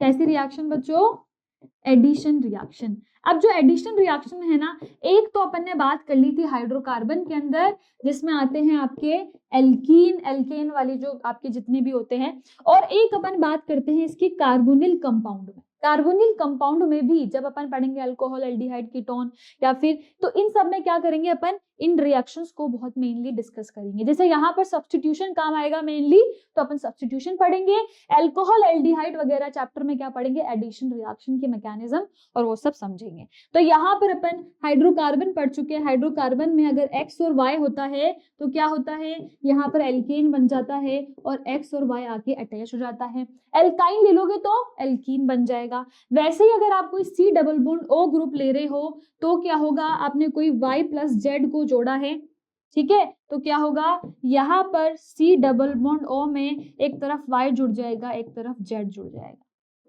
ठीक है। तो यही करना है, एक्स वाई जो है वो अलग अलग, इसको इस तरीके से भी लिख सकते हो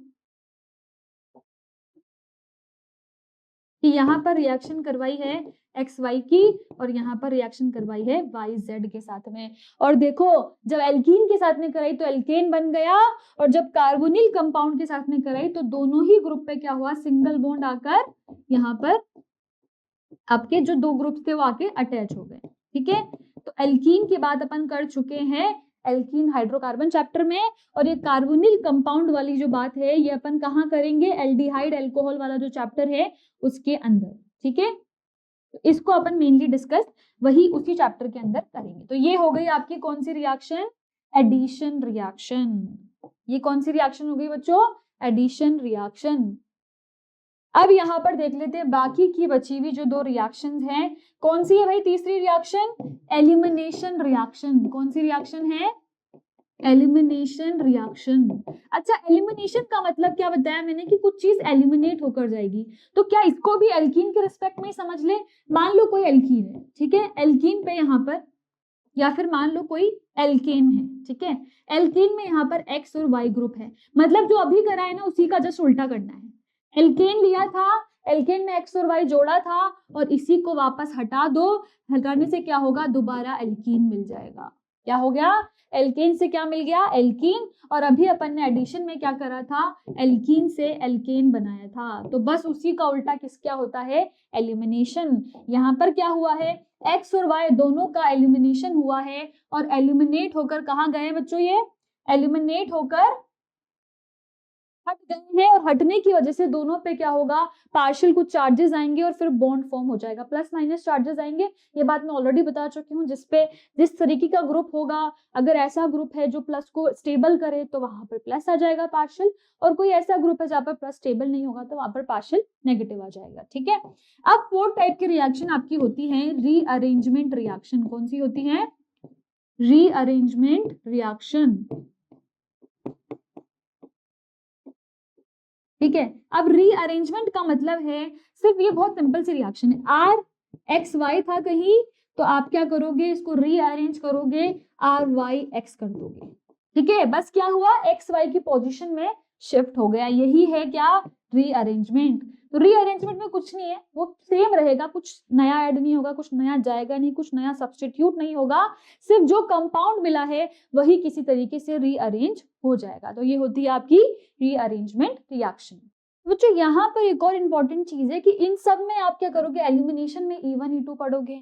जब रीअरेंजमेंट की बात होगी तो ये तो बहुत सारी रिएक्शंस होती हैं, पर सब्स्टिट्यूशन और एडिशन जब पढ़ोगे तो ये दो तरीके से हो सकती है। जैसे अपन ने दो अटैकिंग रिएजेंट पढ़े थे, न्यूक्लियोफाइल और इलेक्ट्रोफाइल, वैसे ही सब्स्टिट्यूशन भी दो तरीके से हो सकती है।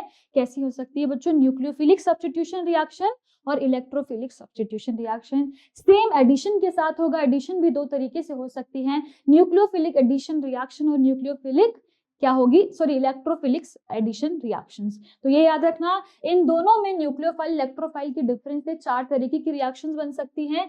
इसमें एलिमिनेशन में सिर्फ E1 E2 ही मिलेगा और कुछ नहीं मिलेगा, और रीअरेंजमेंट तो आपको पता ही है, कुछ ऐसा कुछ खास होगा नहीं। पर यहाँ पर जो इंपॉर्टेंट चीज है, जब भी अपन रिएक्शन मैकेनिज्म की बात या उसकी शुरुआत करना चाहते हैं तो ग्राफ को पढ़ना बहुत इंपॉर्टेंट है, क्योंकि ग्राफ से ना आपको बेसिक आइडिया आएगा। अब ग्राफ पढ़ोगे तो ग्राफ के लिए कुछ चीजें आपको पता होनी चाहिए, जो मैं बता देती हूँ कि जब भी अपन किसी रिएक्शन की बात करें, बहुत जनरल इंफॉर्मेशन दे रही हूँ, बहुत जनरल, ठीक है। क्या है, कोई रिएक्शन है, ठीक है, रिएक्शन में आपने रिएजेंट डाला और रिएजेंट से क्या मिल गया आपको, प्रोडक्ट मिल गया, ठीक है। रिएजेंट डाला, रिएजेंट से क्या मिल गया, प्रोडक्ट मिल गया। इसका मतलब है बीच में क्या हुआ होगा, कोई ट्रांजिशन स्टेट फॉर्म हुई होगी। ट्रांजिशन स्टेट क्या होती है बच्चों, क्या हुआ होगा बीच में, एक ट्रांजिशन स्टेट फॉर्म हुई होगी, जिसको मैंने शॉर्ट में लिख दिया है TS। अब ट्रांजिशन स्टेट क्या होता है भाई, ट्रांजिशन स्टेट समझ लो जब क्या होता है, बॉन्ड का क्लीवेज और बॉन्ड का बनना साथ में हो रहा हो। जब यहां से मान लो ये बॉन्ड है, ये आपको तोड़ना है, ठीक है, तो आपने कोई नया न्यूक्लियोफाइल डाला, अब इन दोनों का साथ में जोड़ना और टूटना चल रहा है, तो उसको बोलते हैं ट्रांजिशन। मतलब वो कोई फिक्स जगह पे नहीं है, बीच में फंस के रह गया है। जैसे फॉर एग्जांपल ये RX है, ठीक है, मैंने इसके अंदर कोई न्यूक्लियोफाइल डाला है ना, अब यहाँ पर जब रिएक्शन हो रही है तो RX जब टूट रहा है तभी न्यूक्लियोफाइल जुड़ रहा है, जब ये टूट रहा है तभी बॉन्ड भी फॉर्मेशन हो रहा है। मतलब आप इस ट्रांजिशन स्टेट के लिए लिख सकते हो, when bond formation and bond breaking occurs simultaneously. Bond breaking and bond formation occurs simultaneously. वैसे ये बहुत जनरल सी बात है जो आपको ऑलरेडी पता होगी कि मैम, आप तो सोचोगे मैम बता क्यों रही है, पर जो लोगों को फिर भी थोड़ा सा कंफ्यूजन हो तो मैंने बता दिया कि भाई ट्रांजिशन स्टेट क्या होती है, जब बॉन्ड ब्रेकिंग और बॉन्ड फॉर्मेशन दोनों साइमल्टेनियसली हो रहा हो। रिएजेंट से प्रोडक्ट बनाओगे तो बीच में जरूर, अगर कोई इंटरमीडिएट नहीं बना है, वरना जनरली तो इंटरमीडिएट बनते हैं, carbocation, carbon ion, free radical अपन ने पढ़ाई है। अगर इंटरमीडिएट नहीं बना है तो जरूर दोनों चीजें साथ में हो रही होगी। और अगर मुझे इसके लिए ग्राफ बनाना है तो ग्राफ कैसे बनेगा भाई, ये देख लो। ट्रांजिशन स्टेट के लिए ग्राफ कैसे बनता है देख लो, पोटेंशियल एनर्जी होता है जब भी अपन किसी भी रिएक्शन के लिए ग्राफ बनाएंगे, और इधर होता है प्रोग्रेस ऑफ रिएक्शन। क्या होता है, प्रोग्रेस ऑफ रिएक्शन। ये याद रखना, इन्हीं दोनों के बीच में ग्राफ ड्रॉ होते हैं। और जैसे ही ग्राफ बनाओगे तो आपको क्या करना है, एक ट्रांजिशन स्टेट बनानी है, और ये चीज याद रखनी है, मान लो ये रिएक्टेंट है, ठीक है, इससे मिलकर प्रोडक्ट बन रहा है कुछ, है ना, तो रिएक्टेंट से प्रोडक्ट अगर मिलके बन रहा है तो ये जो ऊपर वाली चीज है इसी को क्या बोलते हो, ट्रांजिशन स्टेट। क्या बोलते हो, ट्रांजिशन स्टेट। क्योंकि यहाँ पर डायरेक्टली बन रहा है तो एक ही ट्रांजिशन स्टेट है, तो अपन ने एक TS लिख दिया। इसको आप फर्स्ट नाम, वैसे फर्स्ट नाम देने की जरूरत नहीं है क्योंकि ट्रांजिशन स्टेट ही क्या है, एक ही है। तो ये हो जाएगा आपकी TS ट्रांजिशन स्टेट। तो जब भी रिएक्शन से प्रोडक्ट के बीच में जो बनता है उसे क्या बोलते हैं, ट्रांजिशन स्टेट। क्या बोलते हैं उसे, ट्रांजिशन स्टेट। अब चलते हैं सेकंड पे भाई। सेकंड क्या है, जब ऐसा हो कि रिएक्शन है, ठीक है, ग्राफ लिख देती हूं यहाँ पर, और जब ऐसा हो कि रिएक्शन है, रिएक्शन में कोई इंटरमीडिएट बन गया भाई, इंटरमीडिएट वाले भी तो एग्जाम्पल आएंगे, और फिर इंटरमीडिएट के बाद में प्रोडक्ट बन रहा है। अब इंटरमीडिएट क्या है, ये तो कुछ भी हो सकता है, ये आपका कार्बोकेटायन, कार्बन आयन, इनके बारे में बात नहीं कर रहे हैं, कुछ भी हो सकता है, ठीक है। अब जब भी इंटरमीडिएट बनेगा तो जरूर यहाँ पर एक ट्रांजिशन स्टेट बनी होगी जिसमें बॉन्ड ब्रेकिंग और बॉन्ड फॉर्मेशन साइमल्टेनियसली हो रहा होगा, और दूसरी ट्रांजिशन स्टेट यहाँ बनी होगी जब प्रोडक्ट बनने के लिए क्या हो रहा होगा, दोनों चीजें साथ में चल रही होगी। तो जब भी इंटरमीडिएट बनता है तो क्या चीज याद रखनी है कि जब जब इंटरमीडिएट बनेगा दो ट्रांजिशन स्टेट आएगी। क्या होगा, दो ट्रांजिशन स्टेट आएगी। इंटरमीडिएट क्या होता है भाई, formed in between the reaction.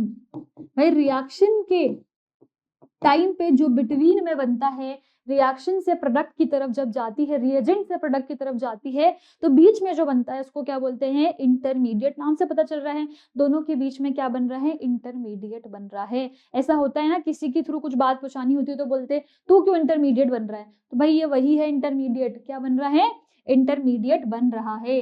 अब यहाँ पर इसका भी ग्राफ देख लेते हैं भाई, समझाना तो ग्राफ ही है, ये चीज तो मैं आपको एक्स्ट्रा बता रही हूँ कि ऐसे इंटरमीडिएट बनता है, ऐसे होता है, ये चीज जनरल चीजें आपको ऑलरेडी पता होगी। अब ग्राफ की अगर बात करें तो वही ग्राफ में वापस सेम चीज है, पोटेंशियल एनर्जी है और यहाँ पर क्या है, प्रोग्रेस ऑफ द रिएक्शन है। पर अब जो ग्राफ बनेगा उसमें अपन को क्या बनाना है, इंटरमीडिएट बनाना है। मतलब अगर मैं यहाँ से रिएक्टेंट लूं, ठीक है, तो मुझे यहाँ पर जरूर क्या करना पड़ेगा, एक इस तरीके से दो पीक्स आएगी और फिर प्रोडक्ट बनेगा।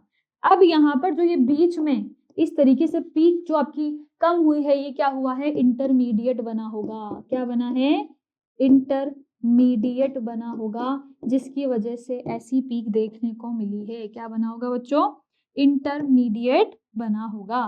तो अब कितनी ट्रांजिशन स्टेट है भाई, अब यहाँ पर दो है, एक तो ट्रांजिशन स्टेट फर्स्ट और एक ये ट्रांजिशन स्टेट 2। तो भाई ये चीज ध्यान रखना, जब भी ग्राफ पीक पे जाता है, जो पीक पे बनता है उसे ट्रांजिशन स्टेट बोलते हैं, और जब ग्राफ ऐसे करके दो ग्राफ के जब स्लोप आते हैं और जब इस तरीके से नीचे जो बनता है उसको क्या बोलते हैं, इंटरमीडिएट बोलते हैं। अब ऐसे ही और केस भी हो सकता है जिसमें इंटरमीडिएट बहुत सारे हो, इंटरमीडिएट अगर टू है तो फिर उसका अलग ग्राफ बन जाएगा। ठीक है, तो ये जनरल सी चीज है। पर यहाँ पर मैं आपको एक और चीज समझा देती हूँ कि एक्सोथर्मिक और एंडोथर्मिक के ग्राफ्स कैसे बनते हैं। एक्सोथर्मिक और एंडोथर्मिक के ग्राफ कैसे बनते हैं। अच्छा, बॉन्ड का फॉर्मेशन क्या है, सबसे पहले तो ये बता दो, क्या बॉन्ड का फॉर्मेशन एक्सोथर्मिक है, एंडोथर्मिक है, क्या है। जनरली अगर अपन देखा जाए तो मैंने बताया वो भी है, बॉन्ड एनर्जी होती है। ठीक है, बॉन्ड एनर्जी का मतलब है जब जब बॉन्ड फॉर्म होता है तो क्या होता है, एनर्जी रिलीज होती है, और एनर्जी जब रिलीज होती है तो उसको किससे बोलते हैं, नेगेटिव से डिनोट करते हैं। तो यहाँ पर जब एक्सोथर्मिक की बात होगी तब क्या होगा, वही चल रहा है भाई, पोटेंशियल एनर्जी और यहाँ पर प्रोग्रेस ऑफ द रिएक्शन। पर यहाँ पर जब भी एक्सोथर्मिक की बात होगी तो नेगेटिव एनर्जी होती है, मतलब आपने यहाँ पर रिएक्टेंट लिया होगा और उससे जाकर प्रोडक्ट बना होगा, और ये जो डिफरेंस आया है एनर्जी का, कौन सा डिफरेंस, इससे इसके बीच का जो डिफरेंस है, इसी को क्या बोल दोगे भाई, यही आपकी एनर्जी है, जो रिलीज्ड एनर्जी है। कौन सी एनर्जी है, जो रिलीज एनर्जी है, क्योंकि एक्सोथर्मिक में रिलीज्ड एनर्जी की ही बात होती है। ठीक है, पर जब एंडोथर्मिक में चले तो एंडोथर्मिक में क्या होगा, एंडोथर्मिक में भी आप ग्राफ बनाओगे। अब ग्राफ में यहाँ पर हो जाता है एक लोचा, और वो लोचा क्या होता है भाई, जहां पर रिएक्टेंट आता है उससे पहले ही प्रोडक्ट फॉर्म हो जाता है। रिएक्टेंट से पहले ही, मतलब वो यहाँ पर तो क्या है, नीचे जाके प्रोडक्ट फॉर्म हो रहा है। एनर्जी जो रिएक्टेंट के लिए दी है उससे प्रोडक्ट में क्या हो रही है, एनर्जी रिलीज हो रही है। पर यहाँ पर जो एनर्जी है वो क्या हो रही है, एनर्जी इन्वॉल्व हो रही है, या फिर आप लिख सकते हो एनर्जी ऑब्जर्व हो रही है। आपने एनर्जी दी है तब जाके कोई बॉन्ड फॉर्म होगा, तो उसे बोल देंगे एंडोथर्मिक, और कई रिएक्शन में एनर्जी निकल रही है तो उसे क्या बोल देंगे, एक्सोथर्मिक। तो समझ में आ गया डिफरेंस भाई, एक्सोथर्मिक और एंडोथर्मिक के लिए ग्राफ कैसे बनाना है। ठीक है, बहुत बेसिक चीज थी जिसको आप फिजिकल में पढ़ोगे, पर कंफ्यूज ना हो इसलिए मैंने अभी बता दिया। ठीक है, अब चलते हैं बच्चों किसकी तरफ, सब्स्टिट्यूशन रिएक्शन की तरफ, जो कि आज का अपना मेन टॉपिक है। Reaction in which one atom और group of substrate is replaced by other atom और group are called substitution reaction. अभी बताया मैंने, आरएक्स था, आरएक्स में क्या करा आपने, एक न्यूक्लियोफाइल डाला, और न्यूक्लियोफाइल क्या बना देगा, आर के साथ रिएक्शन कर लेगा और एक्स निकल जाएगा। ठीक है, तो यही आपका क्या होता है, सब्स्टिट्यूशन रिएक्शन होता है। यही चीज लिख रखी है कि भाई एक एटम और ग्रुप आता है जो रिप्लेस कर देता है दूसरे एटम और ग्रुप को। On the basis of conditions and attacking species the substitution reaction are also of 3 types. ठीक है, 2 तो मैंने बता दी थी, इलेक्ट्रोफिलिक और न्यूक्लियोफिलिक, एक और फ्री रेडिकल भी होती है। फ्री रेडिकल अपन ऑलरेडी हाइड्रोकार्बन में मैकेनिज्म के साथ समझ चुके हैं, पर फिर भी ताकि आपका रिवाइज हो जाए मैं यहाँ पर समझाने वाली हूँ। ठीक है, तो एक होती है फ्री रेडिकल, फिर होती है इलेक्ट्रोफिलिक और फिर होती है न्यूक्लियोफिलिक। क्योंकि फ्री रेडिकल पढ़ चुके हैं इसलिए मैंने इसका डिस्कशन कम ही रखा है यहाँ पर, पूरा मैंने वहां पर आपको मैकेनिज्म समझा चुका है हाइड्रोकार्बन में। तो अगर आपको समझना है वो आपकी जो लेक्चर्स है वो देख सकते हो। पर आज जो अपन मेनली बात करेंगे वो सब्स्टिट्यूशन के बारे में बात करेंगे, और उसके बाद जो अपन बात करेंगे वो इलेक्ट्रोफिलिक सब्स्टिट्यूशन के बारे में बात करेंगे। ठीक है, तो फ्री रेडिकल सब्स्टिट्यूशन रिएक्शन में इन एल्केन शो, सबसे पहले फ्री रेडिकल पढ़ने वाले हैं। तो अगर फ्री रेडिकल की बात करें तो हेलोजिनेशन की बात करते हैं, और वहां पर मैंने आपको बहुत अच्छे से समझाया इसलिए सिर्फ यहाँ पर आपको क्विकली बता रही हूँ। ठीक है, RH में आपने क्या करा है, X2 डाला है और आपका RH बन गया है। RH मतलब एल्केन था, एल्केन से, और ये रिएक्शन थी जब एल्केन से आपको क्या बनाना था, एल्काइल हैलाइड बनाना था, या इसको आप हेलो एल्केन भी बोल सकते हो। तो वो बनाने के लिए क्या करना पड़ेगा, यहाँ पर आपने सनलाइट देते हो, सनलाइट के प्रेजेंस में आप उसको अटैच करवा देते हैं। Halogenation is made on exposure to halogen and alkane to mixture of UV और एलिवेटेड टेम्परेचर। मतलब मैंने आपको बताया भी था, अगर यूवी लिख रखा है या फिर क्या लिख रखा है, कहीं पर डेल्टा लिख रखा है, मतलब वहां पर, और साथ ही में आपको X2 दे दे, क्या कर दे, साथ ही में कोई हेलोजन दे दे, तो क्या करवाना है, वहां पर हेलोजिनेशन करवाना है। हेलोजेंस को जोड़ देना ही क्या होता है, हेलोजिनेशन होता है, कि हेलोजेंस को अटैच करवा दिया। ठीक है, तो यही चीज करवानी है अगर दोनों चीजें मिल जाए। अब यहाँ पर कुछ रेट्स के बारे में दे रखा है जो अपन को नहीं पढ़ना है, अपन मैकेनिज्म की तरफ चलते हैं। मैकेनिज्म, फ्री रेडिकल का मतलब क्या होता है, होमोलिसिस होना, मतलब बॉन्ड का जो इलेक्ट्रॉन है वो इक्वली, ये भी मैंने स्टार्टिंग में बता दिया है आपको, इलेक्ट्री क्या होता है, इक्वली यहाँ पर डिस्ट्रीब्यूट होता है। ठीक है, एक इसने ले लिया, एक इलेक्ट्रॉन इसने ले लिया, दोनों ने अपने इलेक्ट्रॉन लेकर क्या बना लिया, फ्री रेडिकल बना दिया। और ये जो स्टेप होती है ना फ्री रेडिकल मैकेनिज्म वाली, ये 3 तरीके से चलती है। पहले चेन का इनिशिएशन होता है, फिर चेन का प्रोपोगेशन होता है, और फिर चेन का टर्मिनेशन होता है। ठीक है, तो सबसे पहला जो मैकेनिज्म है उसमें सबसे पहला स्टेप है चेन इनिशिएशन का, जिसमें आपके 2 जो क्लोरीन के रेडिकल्स है वो बन गए सनलाइट के प्रेजेंस में। ठीक है, यहाँ पर यूवी लिख रखा है और हीट भी लिखा हुआ हो सकता है, तो फिर आपके फ्री रेडिकल्स बन गए। अब ये फ्री रेडिकल क्या बनेगा, क्या करेंगे, जो एल्केन है उसके पास जाएंगे और उसके H बॉन्ड से क्या कर देंगे, यहाँ पर एक रेडिकल, यहाँ पर एक रेडिकल। अब ये Cl तो इस H के साथ क्या कर देगा, HCl बना देगा, और यहाँ पर जो चाहिए था CH3 रेडिकल आपको मिल जाएगा, इसको बोल दोगे मिथाइल रेडिकल। ठीक है, अब ये मिथाइल रेडिकल क्या करेगा, नई नई चीजें फॉर्म करता रहेगा। देखो मिथाइल रेडिकल दोबारा गया ClCH3 के पास, यहाँ पर एक रेडिकल फॉर्म हुआ, यहाँ रेडिकल फॉर्म हुआ, दोनों यहाँ पर बॉन्ड बना लेंगे, CH3Cl बन गया और Cl रेडिकल फिर से निकल गया। एक रेडिकल बनता है ना, उससे सारे रेडिकल फॉर्म हो सकते हैं, जितनी भी चीजें आप वहां डालोगे वो सब रेडिकल बना देगा। ठीक है, अब पॉइंट आता है कि यार बनता जा रहा है प्रोडक्ट, तो उसको टर्मिनेट भी तो करना पड़ेगा, फाइनली प्रोडक्ट भी तो चाहिए ही सही आपको। तो चेन टर्मिनेशन के लिए आप क्या करोगे, दोबारा जो रेडिकल्स है उनको मिला दोगे, क्लोरीन क्लोरीन रेडिकल मिलेंगे Cl2 बन जाएगा, CH3Cl रेडिकल मिलेंगे CH3Cl बन जाएगा, CH3CH3 रेडिकल मिलेंगे तो एल्केन बन जाएगा। तो यहाँ पर मैंने बताया भी था कि कितने तरीके के प्रोडक्ट फॉर्म हो सकते हैं, एक तो आपको इसी से एल्केन मिल सकता है और एक मिल सकता है एल्काइल हैलाइड। ठीक है, एल्केन तो दोबारा मिल ही रहेगा, CH3 रेडिकल चले गए, और एक क्या मिलेगा, एल्काइल हैलाइड। तो ये अपन बहुत डिटेल में पढ़ चुके हैं, पर फिर भी मैंने बता दिया फ्री रेडिकल क्या होता है। आज जो मेनली डिस्कस करेंगे अपन वो क्या है, सब्स्टिट्यूशन रिएक्शन, और वो भी कौन सी, न्यूक्लियोफिलिक सब्स्टिट्यूशन रिएक्शन। कौन सी, nucleophilic substitution reaction. Due to electronegativity difference the CX bond is polarised, मतलब पोलराइज का मतलब क्या है, इस पे पार्शियल पॉजिटिव आ जाएगा, इस पे पार्शियल नेगेटिव आ जाएगा। इनमें क्या है, इलेक्ट्रोनेगेटिविटी डिफरेंस की वजह से, क्योंकि आपको पता है हेलोजन का मतलब यहाँ पर फ्लोरीन क्लोरीन ब्रोमीन आयोडीन होगा, और आपको पता है हेलोजन्स तो इलेक्ट्रोनेगेटिविटी में तो सबसे पहले आते हैं, तो ये इलेक्ट्रोनेगेटिव ज्यादा होंगे तो इन पे पार्शियल नेगेटिव आएगा, और उसी की वजह से पार्शियल पॉजिटिव कर देंगे किस पे, कार्बन पे, एंड दस the C atom of the CX bond becomes क्या बन जाएगा, वहां पर क्या हो जाएगा, एक न्यूक्लियोफाइल के अटैक के लिए वो सही चीज बन जाएगी, पोलराइज्ड बन जाएगा। फिर ये जो X माइनस है ये निकलेगा और साथ ही में न्यूक्लियोफाइल का अटैक होगा। अब यहाँ पर चीज ये है कि कई बार तो क्या होगा कि ये RX पहले ही निकल जाएगा और कई बार न्यूक्लियोफाइल का जब अटैक कराओगे तब साइमल्टेनियसली निकलेगा। और उसी बेसिस पे अपन दो तरीके से सब्स्टिट्यूशन पढ़ते हैं। टू, यहाँ पर मैं लिख दूंगी टू टाइप्स ऑफ सब्स्टिट्यूशन। और इसको आप अगर पूरी अच्छी तरीके से लिखो तो न्यूक्लियोफिलिक सब्स्टिट्यूशन लिखो, two types of nucleophilic substitution. Nucleophilic substitution के दो टाइप होते हैं और वो दो टाइप कौन कौन से हैं बच्चों, एक होता है SN1, क्या बोलते हैं एक को SN1, और एक होता है SN2। अब प्रॉब्लम ये है मैम इनको 1 2 क्यों नाम दिया है, अच्छा ये तो समझ में आ गया ना, सब्स्टिट्यूशन न्यूक्लियोफिलिक सब्स्टिट्यूशन की वजह से SN नाम दिया है। 1 और 2 क्यों नाम दिया है ये भी जब पढ़ोगे तब समझ में आएगा। तो आइए स्टार्ट करते हैं बच्चों। इसमें सबसे पहले SN2 मैकेनिज्म को, किसको कर रहे हैं सबसे पहले, SN2 मैकेनिज्म को। अब SN2 मैकेनिज्म में क्या होता है, SN2 स्टैंड्स फॉर बायोमोलिक्यूलर।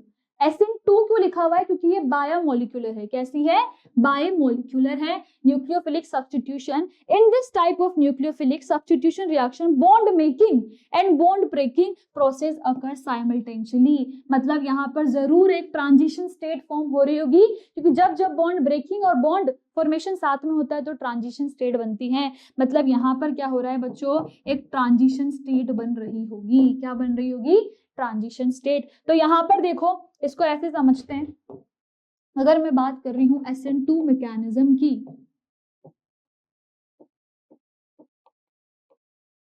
ठीक है, तो अगर SN2 मैकेनिज्म के लिए समझे बच्चों,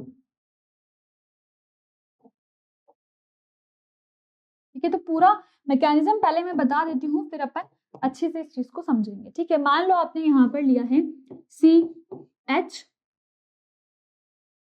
यहाँ पर एक वेज पे है, एक डैश पे है और यहाँ पर एक X लगा है, CH3X ले लिया आपने। ठीक है, एक मिथाइल अल्काइल हैलाइड ग्रुप ले लिया। ठीक है, ये इसको लिख भी देती हूँ मैं, क्या है, अल्काइल हैलाइड है, और अगर प्रिसाइजली बोलूं तो मिथाइल हैलाइड है। ठीक है, अब यहाँ पर क्या होगा, यहाँ से क्या होगा, आपने एक न्यूक्लियोफाइल को डाला और न्यूक्लियोफाइल मैंने ले लिया मान लो OH माइनस। ठीक है, अब क्या होगा, अब ये न्यूक्लियोफाइल जो है अटैक करेगा। पर एक चीज ध्यान रखो, अगर मान लो ये आपका CH ग्रुप है और यहाँ पर X जुड़ा हुआ है, तो इसका मतलब अगर ये यहाँ अटैक करेगा तो ये जरूर बोलेगा भाई अभी तो मैं जुड़ा हुआ हूँ, अभी क्यों अटैक कर रहा है। तो ये क्या करता है, पीछे से जाके अटैक करता है और इसको बोलते हैं बैक साइड अटैक। क्या हो रहा है, बैक साइड से अटैक हो रहा है। ठीक है, तो इसी वजह से यहाँ पर ट्रांजिशन स्टेट फॉर्म होती है। और ट्रांजिशन स्टेट को आप यहाँ पर बता दोगे भाई कैसे बन रही है ट्रांजिशन स्टेट। ये रहा CH, एक तो वेज पे H है, एक डैश पे H है। अब क्या हो रहा है, यहाँ पर तो ये X है और यहाँ से ही आकर जुड़कर क्या हो गया, OH आ गया। मतलब जहां से बॉन्ड निकल रहा था वहीं से बॉन्ड फॉर्म भी होने लग गया, और इसी को क्या बोलते हो आप, ट्रांजिशन स्टेट।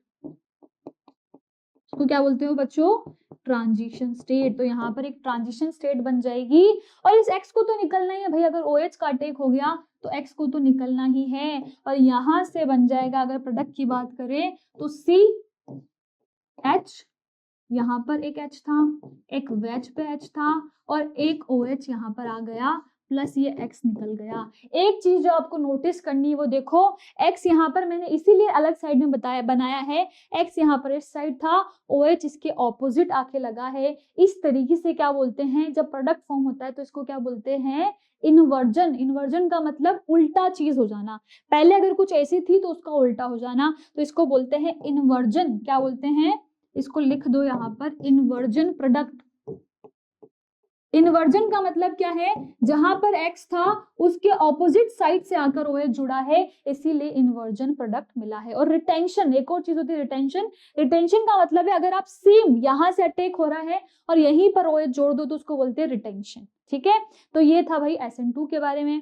आइए देखते हैं, इसी चीज को यहाँ पर बता रखा है। यहाँ पर आपने CBr लिया, OH का अटैक कराया, देखो बैक साइड से अटैक हो रहा है। यहाँ पर देखो जो अटैक है वो कहाँ से हो रहा है, बैक साइड से अटैक हो रहा है। दोनों के बीच में एक ट्रांजिशन स्टेट, ये जो होती है ट्रांजिशन स्टेट को बता रहा है, ट्रांजिशन स्टेट बन रही है। हाँ, एक और चीज है, अब यहाँ पर क्या है, ये पार्शियल नेगेटिव चार्जेस हैं, ठीक है, ये चीज आप यहाँ भी लिख लो, यहाँ पर क्या है, पार्शियल नेगेटिव चार्जेस हैं। अब ये क्यों बता रही हूँ, ये जब मैं पूरी आपको मैकेनिज्म समझाऊंगी तो आपको बहुत अच्छे से समझ में आएगा कि ये चीज मैं क्यों बता रही हूँ। और फिर यहाँ पर OH आ गया और यहाँ पर इन्वर्जन प्रोडक्ट बना है, तो इसको क्या बोल दिया, वोल्डन इन्वर्जन। क्या बोल दिया, वोल्डन इन्वर्जन। वोल्डन किसी साइंटिस्ट का नाम होगा और इन्वर्जन हुआ है इसलिए वोल्डन इन्वर्जन, ठीक है। अब यहाँ पर देखते हैं रिएक्टिविटी के बारे में बताया गया है। तो सबसे पहले क्या अपन कुछ पॉइंट लिख ले SN2 के बारे में। तो जब जब SN2 की बात होगी तो आपको कुछ पॉइंट्स को याद रखना है, और वो पॉइंट्स क्या है, आइए देखते हैं।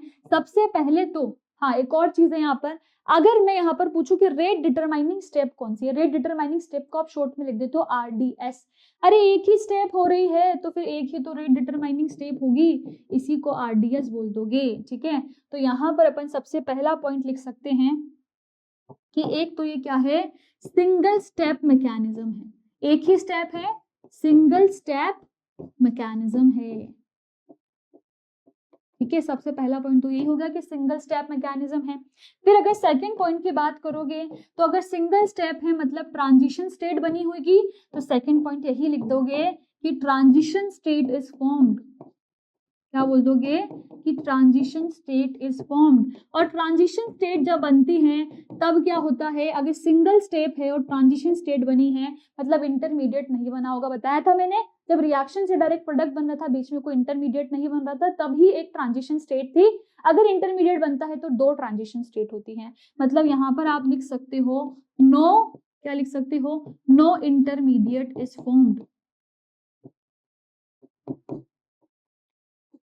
अब अगर इंटरमीडिएट नहीं बना है तो क्या क्या रीअरेंजमेंट होगा, मतलब इंटरमीडिएट का मतलब है कार्बोकेटायन बनेगा, ठीक है। कार्बोकेटायन नहीं बना है तो यहाँ पर क्या होगा, कोई भी तरीके से रीअरेंजमेंट पॉसिबल नहीं है। तो नेक्स्ट पॉइंट हो जाएगा नो रीअरेंजमेंट पॉसिबल। अगर इंटरमीडिएट ही नहीं बना है तो रीअरेंजमेंट तो कार्बोकेटायन का ही होता है, तो नो रीअरेंजमेंट इज पॉसिबल। और ये सब मैं आपको हाइड्रोकार्बन के अंदर बता चुकी हूँ। तो अगर 11th की ऑर्गेनिक केमिस्ट्री नहीं पढ़ के आए हो तो इस चैप्टर में नहीं समझ में आएगा, GOC पढ़ के आओ, हाइड्रोकार्बन पढ़ के आओ, वहां मैंने बताया है। कार्बोकेटायन जब जब आता है, जब बनता है तो कुछ नहीं सोचना होता, कार्बोकेटायन बनते ही रीअरेंजमेंट। अगर अच्छा कार्बोकेटायन बन सकता है तो वो रीअरेंज हो जाएगा।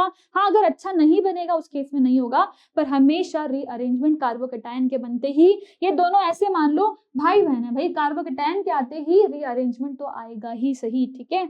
अब यहाँ पर एक और पॉइंट जो आप लिख सकते हो वो क्या है, ये सिंगल स्टेप है। अब जब बात करेंगे इसकी रेट की, ठीक है, तो रेट के लिए अपन एक कॉन्फ़िगरेशन लिखते हैं ना, तो वो रेट के लिए कॉन्फ़िगरेशन जब आएगा तो आपने देखा यहाँ पर दो चीजें हो रही हैं। एक तो जो ये CX बॉन्ड है ये टूट रहा है, और एक जो ये COH बॉन्ड है ये क्या हो रहा है, जुड़ रहा है। मतलब ये CS बॉन्ड कितना इजीली ब्रेक होता है इस पे रेट डिपेंड कर सकती है। और ये जो न्यूक्लियोफाइल आ रहा है, मतलब कि जो OH है वो कितना इजीली इस पे अटैक कर, कितना अच्छे से इस पर अटैक कर सकता है, कितना अच्छा न्यूक्लियोफाइल है उस पर भी डिपेंड करेगी। मतलब यहाँ पर अगर आप रेट की बात करो तो रेट दो चीजों पे डिपेंड कर सकती है, एक तो RX पे कि भाई ये कितना जल्दी टूट कर R पॉजिटिव बनाएगा, और यहाँ पर ये डिपेंड कर सकती है किस पे, न्यूक्लियोफाइल पे। न्यूक्लियोफाइल पे क्यों डिपेंड कर रही है भाई, क्योंकि न्यूक्लियोफाइल भी तो यहाँ पर साथ ही में अटैक कर रहा है। जो जो रेट डिटरमाइनिंग स्टेप में इन्वॉल्व होते हैं ना, वो सब क्या करते हैं, रेट के प्रोसेस में भी इन्वॉल्व होंगे, मतलब रेट उनसे ही गवर्न होगी। तो रेट के प्रोसेस में यहाँ पर ये दोनों चीजें इन्वॉल्व है, इसलिए इन दोनों को रेट में लिखा गया है कि RX बॉन्ड कितना इजीली ब्रेक होता है इस पे रेट डिपेंड करेगी। मैं लिख भी देती हूँ, इजीली ब्रेक RX बॉन्ड, और एक डिपेंड करेगी न्यूक्लियोफाइल कितना स्ट्रॉन्ग है न्यूक्लियोफाइल, ठीक है। तो इन दोनों ही चीजों पे रेट डिपेंड करेगी। किसकी बात हो रही है, रेट की बात। तो इसीलिए अपन ने लिख दिया कि जब रेट की एक्सप्रेशन लिखी तो ये दोनों ही चीजें इसमें आ गई। और बच्चों इसी वजह से इसको नाम दिया गया है SN2, क्योंकि इसके रेट में दो चीजें इन्वॉल्व है, तो क्या बोल दोगे, बायोमोलिक्यूलर रिएक्शन, क्योंकि इसकी रेट में क्या है, दो चीजें इन्वॉल्व है, इसीलिए इसको यहाँ पर नाम दिया गया है हेंस SN2। ये 2 क्यों लगा है, क्योंकि इसके पास रेट में क्या है, दो चीजें हैं। तो डायरेक्टली नाम से याद आना चाहिए, SN2 मतलब रेट में RX भी होगा, न्यूक्लियोफाइल भी होगा, ठीक है। SN1 में क्या होगा, एक ही चीज होगी। तो जब पढ़ेंगे तब समझ में आएगा कौन सी चीज होगी। अब यहाँ पर आप एक और चीज लिख सकते हो बच्चों, क्योंकि यहाँ पर क्या हो रहा है, CX बॉन्ड टूट रहा है और CH बॉन्ड नहीं टूट रहा, तो दो तरीके के इफेक्ट होते हैं उनके। सबसे पहले तो यहाँ लिख दो, ये सेकेंड ऑर्डर रिएक्शन है। अच्छा, थोड़ा सा काइनेटिक्स की थोड़ा सा जो आप फिजिकल केमिस्ट्री में आप पढ़ोगे, ठीक है, काइनेटिक्स, तो काइनेटिक्स में आपको पता चलेगा रेट के बारे में, कि अगर रेट को जब आप बताते हो ऐसे R, ठीक है, और यहाँ पर आपका कांस्टेंट आ जाता है K, ठीक है, रेट के बारे में, तो अगर R1 है तो उसको बोल देते हो फर्स्ट ऑर्डर, R2 है तो उसको बोल देते हो सेकंड ऑर्डर, ठीक है। तो ये वहां पर डिटेल में पढ़ोगे। अब यहाँ पर आपको पता है रेट दो चीजों पर डिपेंड कर रही थी, इसीलिए सेकंड ऑर्डर रिएक्शन लिख दिया, ठीक है। अब अगर और बात करें SN2 के बारे में, तो यहाँ पर एक चीज है जो आपको लिखनी है, और वो क्या है कि ये क्या करती है, आइसोटॉपिक इफेक्ट शो नहीं करती। जहां पर CH बॉन्ड टूटेगा मतलब कि वहां पर आइसोटॉप इफेक्ट भी आ सकता है, क्योंकि ऐसा हो सकता है कि हाइड्रोजन की जगह क्या हो, ड्यूटेरियम हो, ट्रिटियम हो, तो तब वो बॉन्ड जब टूटेंगे तो उनमें अलग अलग इफेक्ट लगेगा, तो उसको बोलते हैं काइनेटिक आइसोटॉपिक इफेक्ट। तो यहाँ पर क्या है, CH बॉन्ड नहीं टूट रहा है तो लिख दोगे no kinetic isotopic effect, no kinetic isotopic effect. और काइनेटिक आइसोटॉपिक इफेक्ट क्या होता है भाई, जब CH बॉन्ड टूटता है, क्योंकि फिर H बॉन्ड टूटेगा तो H के आइसोटॉप भी आ सकते हैं, ट्रिटियम, ड्यूटेरियम, ठीक है। और ऐसा ही एक इफेक्ट होता है जिसको बोलते हैं एलिमेंटल इफेक्ट। क्या बोलते हैं, एलिमेंटल इफेक्ट। वो भाई यहाँ पर प्रेजेंट है, और भाई वो किस चीज को बताता है यहाँ पर, तो वो CX बॉन्ड को बताता है। एलिमेंटल इफेक्ट तो प्रेजेंट है, और ये बताता है जब C और X का बॉन्ड टूटता है तो इसको बोलते हैं एलिमेंटल इफेक्ट, ठीक है। तो वो यहाँ पर प्रेजेंट है, पर काइनेटिक आइसोटॉपिक इफेक्ट प्रेजेंट नहीं है। अब बात कर लेते हैं इसके ग्राफ की, और ग्राफ में किसकी, पोटेंशियल एनर्जी का ग्राफ ही बोलते हैं इसे। तो ये पोटेंशियल एनर्जी का जो ग्राफ बनेगा उसमें आपको पता है यहाँ पर पोटेंशियल एनर्जी होती है, यहाँ पर प्रोग्रेस ऑफ द रिएक्शन होती है। क्योंकि इस ग्राफ में आप देख सकते हो बच्चों, कोई भी क्या बना है, इंटरमीडिएट नहीं बना है, तो मतलब यहाँ पर रिएक्टेंट आया होगा, और जरूर यहाँ पर क्या बना होगा, प्रोडक्ट बना होगा, और एक ट्रांजिशन स्टेट बनी है, नो इंटरमीडिएट, इसीलिए ग्राफ में क्या हुआ, कोई पीक्स यहाँ पर नहीं आई, ठीक है। क्या नहीं आई, यहाँ पर जो नीचे डाउनफॉल होता है वो नहीं हुआ, सिर्फ एक ही पीक है, क्योंकि ट्रांजिशन स्टेट बन रही है, इंटरमीडिएट बनता है तभी डाउनफॉल होता है, ठीक है। तो बच्चों यहाँ तक SN2 के बारे में अपन ने सारी बात कर ली है। अब देखते हैं SN1 के बारे में। यहाँ पर कुछ फैक्टर्स लिख रखे हैं, कौन कौन से फैक्टर्स है जो उसको इन्फ्लुएंस करते हैं, जैसे reactivity of SN2 is governed by steric factors. यहाँ पर स्टेरिक फैक्टर्स को गवर्न करते हैं, जितना बल्कियर ग्रुप होगा उतनी लेस रिएक्टिव होगी। तो ये जो फैक्टर्स अफेक्टिंग है ये अपन कल पढ़ेंगे, SN2 SN1, उसकी बहुत सारे क्वेश्चंस भी सॉल्व करेंगे। आज सिर्फ अपन मेनली डिस्कशन कर रहे हैं SN2 और SN1 का मैकेनिज्म क्या है। तो अगर SN1 मैकेनिज्म की बात करें तो SN1 stands for unimolecular nucleophilic substitution. यहाँ पर 1 मतलब इसके रेट में जरूर एक ही चीज होगी, दो चीजें नहीं होगी, ठीक है। तो यूनिमोलिकुलर न्यूक्लियोफिलिक सब्स्टिट्यूशन होता है। द मैकेनिज्म इन्वॉल्व्स 2 स्टेप, यहाँ पर 2 स्टेप होते हैं, वहां पर सिंगल स्टेप था, यहाँ पर 2 स्टेप है। अब बहुत सारे बच्चे क्या करते हैं ना, SN2 का मतलब समझ लेते हैं 2 स्टेप और गलत कर जाते हैं। SN2 का मतलब उसके रेट में 2 चीजें हैं और सिंगल स्टेप है, और SN1 का मतलब है 2 स्टेप है, रेट में सिंगल चीज है। तो ये जो 1 है ये सिर्फ रेट की चीज को डिनोट कर रहा है कि रेट में एक ही चीज है। भाई रेट कैसी है, फर्स्ट ऑर्डर है, सिर्फ ये चीज बता रहा है ये कि रेट फर्स्ट ऑर्डर है। इस बात से कंफ्यूज मत हो जाना, स्टेप के बारे में नहीं बता रहा है। SN1 2 स्टेप मैकेनिज्म होता है, ठीक है। अब यहाँ पर 2 स्टेप मैकेनिज्म है, मतलब पहले कार्बोकेटायन बनेगा, ऐसा हुआ था ना वहां पर, तो दोनों बॉन्ड साथ में टूट रहे थे, यहाँ पर RX बॉन्ड पहले टूट जाएगा और फिर न्यूक्लियोफाइल आके अटैक करेगा। तो देख लो स्टेप फर्स्ट बना रखी है, लिख रखा है the alkyl halide ion ionize to give a planar carbonium ion and the carbonium ion, carbonium का मतलब कार्बोकेटायन की बात हो रही है, और वो जो आयन है वो पॉजिटिवली चार्ज होगा। मतलब यहाँ पर देखो ये जो R ग्रुप है ना, ये जरूर इस पे क्या कर रहे होंगे, स्टीरिक हिंड्रेंस लगा रहे होंगे, और प्लस आई इफेक्ट की वजह से इस पे प्लस चार्ज डेवलप हो रहा होगा, इस पे माइनस चार्ज डेवलप हो रहा होगा। ये तो अपन पढ़ के भी आए हैं, और उस वजह से ये बॉन्ड टूटना पसंद करेगा कि यार इतना स्टीरिक हिंड्रेंस है, 3 R ग्रुप है, मैं टूट ही जाता हूँ, अकेले ज्यादा खुश रहूंगा। बॉन्ड टूट जाता है, टूटने से क्या होता है, इस पे पॉजिटिव चार्ज और इस पे नेगेटिव चार्ज बताया था मैंने। जब जब क्या होगा, पोलर वाले बॉन्ड टूटेंगे या फिर अनइक्वल डिस्ट्रीब्यूशन होगा इलेक्ट्रॉन्स का, तो वहां पर प्लस और माइनस बनते हैं, एक कार्बोकेटायन होता है और एक आपका नायन्स बनते हैं। ठीक है, तो कार्बन का केस इसलिए कार्बोकेटायन, और बहुत सारे केस में कार्बन आयन भी बन सकता है। कार्बन फ्री रेडिकल अपन पढ़ चुके हैं कैसे बनता है, होमोलिसिस से। ठीक है, तो ये कार्बोकेटायन बन चुका है। अब सेकंड स्टेप में क्या होगा, न्यूक्लियोफाइल का अटैक होगा। देख लो भाई न्यूक्लियोफाइल आ रहा है। अब एक बात बताओ, वहां पर तो बैक साइड से आ रहा था, अब यहाँ पर तो इसके पास दोनों साइड्स खाली है, तो ये क्या कर सकता है, जो भी आपका न्यूक्लियोफाइल आ रहा है वो फ्रंट से भी अटैक कर सकता है। यहाँ पर करवा भी रखा है, देखो यहाँ पर दोनों तरीके से अटैक करवा रखा है, एक बार फ्रंट से करवा रखा है, एक बार बैक से करवा रखा है। कैसे तरीके से अटैक हो रहा है, एक बार फ्रंट से भी हो रहा है, वहां पर तो फ्रंट वाली साइड पे क्या था, हेलोजन बैठा हुआ था, इसीलिए बैक से अटैक हुआ था। यहाँ पर फ्रंट बैक दोनों से अटैक पॉसिबल है, मतलब दो तरीके के प्रोडक्ट्स मिलेंगे, और दोनों में क्या बन सकता है, एक बार रिटेंशन भी बन सकता है। रिटेंशन का मतलब है जहां से क्या हो रहा है, सेम प्रोडक्ट बन रहा है, तो एक बार रिटेंशन बनेगा और एक बार इन्वर्जन प्रोडक्ट बनेगा। Retention product plus inversion product.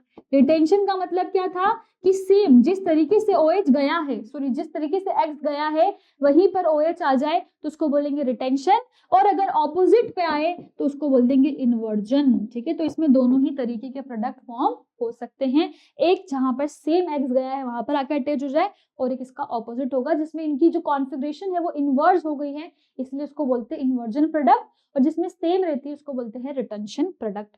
तो इसको भी समझ लेते हैं भाई। आइए बात करते हैं SN1 मैकेनिज्म की।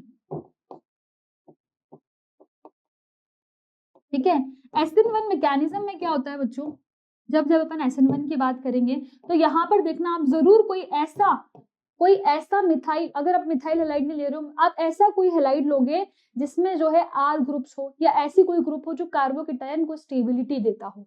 जैसे यहाँ पर अगर मैं इस कार्बन पे CH3 लगाती हूँ, यहाँ पर भी CH3, और यहाँ पर भी क्या करती हूँ, CH3 लगाती हूँ। ठीक है, और यहाँ पर ये X जुड़ा हुआ है। अब क्या होगा, ये तीनों के तीनों CH3 जरूर क्या कर रहे होंगे, इस पे स्टीरिक हिंड्रेंस लगाकर इसको क्या कर रहे होंगे, प्लस दे रहे होंगे। प्लस आई इफेक्ट लगाते हैं और उस प्लस की वजह से इस पर माइनस आ जाएगा, और प्लस भी एक का नहीं, तीन मिथाइल का प्लस है, तो फिर ये हेलोजन बोलेगा भाई मैं टूटना पसंद करूंगा, और इसीलिए फर्स्ट स्टेप यहाँ पर हो जाएगी। और दो स्टेप होती है, एक स्टेप फर्स्ट होती है जिसमें क्या बनता है, कार्बोकेटायन, तो यहाँ से बन चुका है, X तो निकल जाएगा, इस कार्बन पे पॉजिटिव चार्ज आ जाएगा, और ये जो CH3 है ये CH3 इस तरीके से ही रहेंगे और बन गया कार्बोकेटायन। ठीक है, और यहाँ पर निकल गया X माइनस। तो फर्स्ट स्टेप में क्या होता है, फॉर्मेशन ऑफ कार्बोकेटायन, लिख सकते हो आप। फर्स्ट स्टेप में क्या हो रहा है, फॉर्मेशन ऑफ कार्बोकेटायन। अब आता है सेकंड स्टेप। सेकंड स्टेप में क्या होगा, न्यूक्लियोफाइल का अटैक होगा, क्योंकि इवेंचुअली तो अपन को न्यूक्लियोफाइल को ही जोड़ना है। तो भाई सेकंड स्टेप आता है, और स्टेप सेकंड में न्यूक्लियोफाइल का क्या होगा, अटैक होगा। अब यहाँ पर क्या होता है, ये जो आपका पॉजिटिव बना है CH3 इस पे आकर ये OH ग्रुप जुड़ सकता है, मगर अब इस OH के पास फ्रीडम है कि ये फ्रंट से अटैक करे या फिर ये बैक से अटैक करे, दोनों तरीके से अटैक हो सकते हैं, और दोनों ही तरीके से अटैक हो सकते हैं तो प्रोडक्ट भी दो बन सकते हैं। एक बार जहां से X गया है वहीं पर OH को जोड़ दो। ठीक है, X अगर इस साइड से गया है, यहीं पर OH को जोड़ दिया, तो इसको क्या बोल देंगे, सेम कॉन्फ़िगरेशन आ गई जो थी, बस X की जगह OH आ गया, तो रिटेंशन मिला है, सेम प्रोडक्ट मिला है, तो बोल देंगे रिटेंशन। बस ग्रुप चेंज हो गया है, बाकी सब सेम है। और अगर बैक साइड से अटैक होगा, मतलब जहां पर एक्स है उसके ऑपोजिट साइड, तो जैसा कि अपन SN2 में कर रहे थे, तो यहाँ पर कैसा प्रोडक्ट मिलेगा, उसे बोलेंगे इन्वर्जन प्रोडक्ट। क्या बोलेंगे, इन्वर्जन प्रोडक्ट। यहाँ पर आ जाएगा एक्स और इसको बोलते हैं इन्वर्जन प्रोडक्ट। क्या बोलते हैं, इन्वर्जन। जहां पर कॉन्फ़िगरेशन जो थी पहले, उसका उल्टी जगह पर ग्रुप आकर जुड़ा है, एक्स नहीं, क्या जुड़ेगा, OH। ठीक है, तो बस ये ऐसे समझना है। और यही आपका फर्स्ट स्टेप में फॉर्मेशन हुआ है कार्बोकेटायन का। सेकंड स्टेप के लिए लिख सकते हो अटैक ऑफ न्यूक्लियोफाइल। क्या हुआ है, अटैक ऑफ न्यूक्लियोफाइल। अब 2 स्टेप आ गई, तो एक और चीज का लोचा हो गया है कि रेट डिटरमाइनिंग स्टेप क्या होगी। अच्छा, ये क्यों निकालते हैं रेट डिटरमाइनिंग स्टेप, तो ये फिजिकल में पढ़ोगे, फिर भी मैं आपको एग्जांपल दे सकती हूँ। मान लो आप क्या जा रहे हो, वॉक पे जा रहे हो, आप हो और आपके पेरेंट्स है आपके साथ में, ठीक है, आपका कोई भाई है और आपके पेरेंट्स है, ठीक है।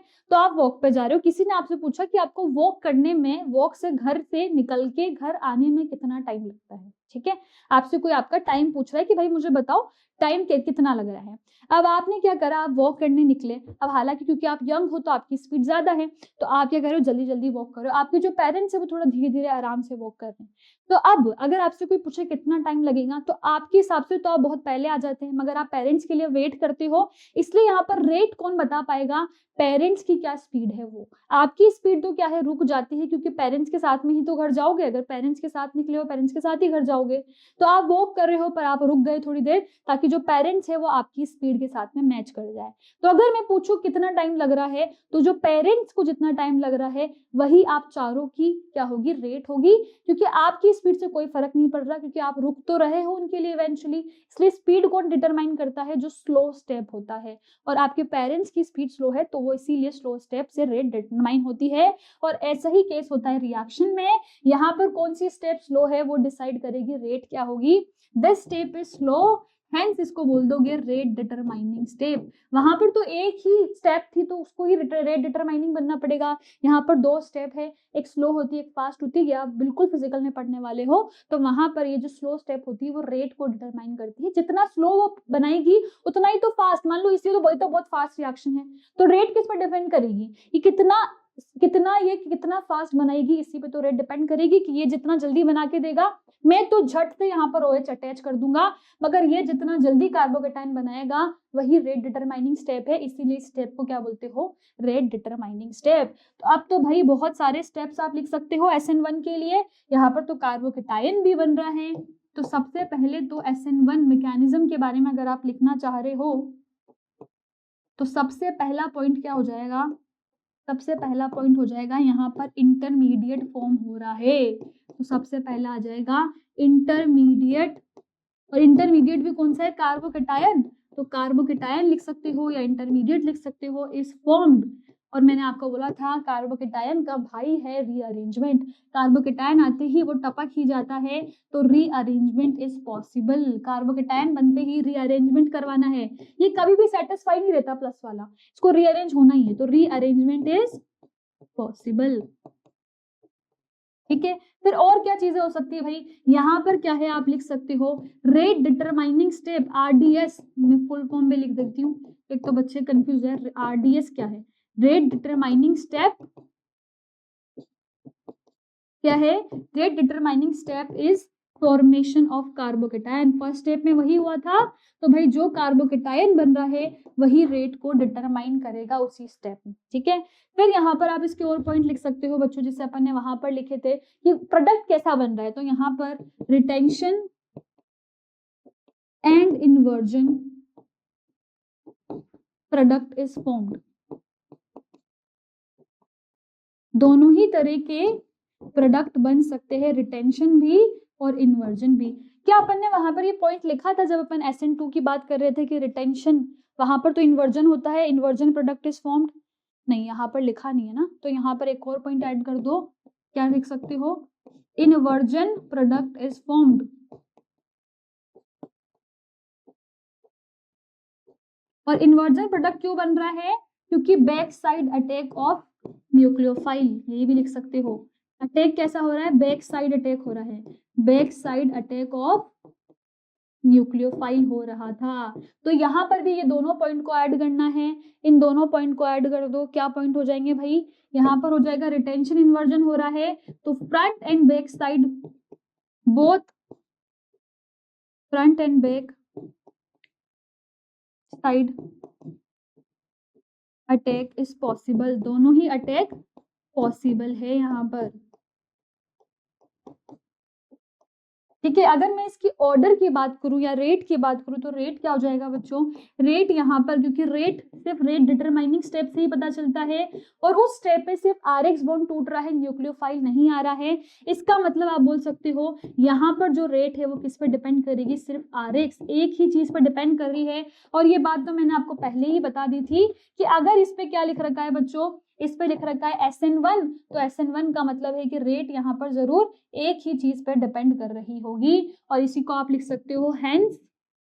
ये फर्स्ट ऑर्डर तो होता है पर सूडो फर्स्ट ऑर्डर होता है। अब ये सूडो फर्स्ट ऑर्डर क्या है, ये काइनेटिक्स में ही पढ़ लेना, इसको बोलते हैं सूडो फर्स्ट ऑर्डर रिएक्शन। यहाँ पर फर्स्ट ऑर्डर बनती है पर वो लगती है फर्स्ट ऑर्डर जैसी नहीं होती, इसलिए सूडो फर्स्ट ऑर्डर बोलते हैं। सूडो का मतलब कुछ फॉल्स चीज के लिए बोला जाता है, और यहाँ पर एक ही चीज पर रेट डिटरमाइन कर रही है, इसलिए इसको क्या बोल देंगे, यहाँ पर आरएक्स। यहाँ पर देखो न्यूक्लियोफाइल नहीं आ रहा, जबकि SN2 में न्यूक्लियोफाइल भी आ रहा था, और इसीलिए इसको क्या बोल दोगे बच्चों, इसीलिए इसको बोल सकते हो unimolecular reaction. Since only Rx is involved in rate, क्योंकि सिर्फ Rx ही इन्वॉल्व है रेट में, तो यूनिमॉलिक्यूलर, इसीलिए इसका नाम है यूनिमॉलिक्यूलर सब्स्टिट्यूशन।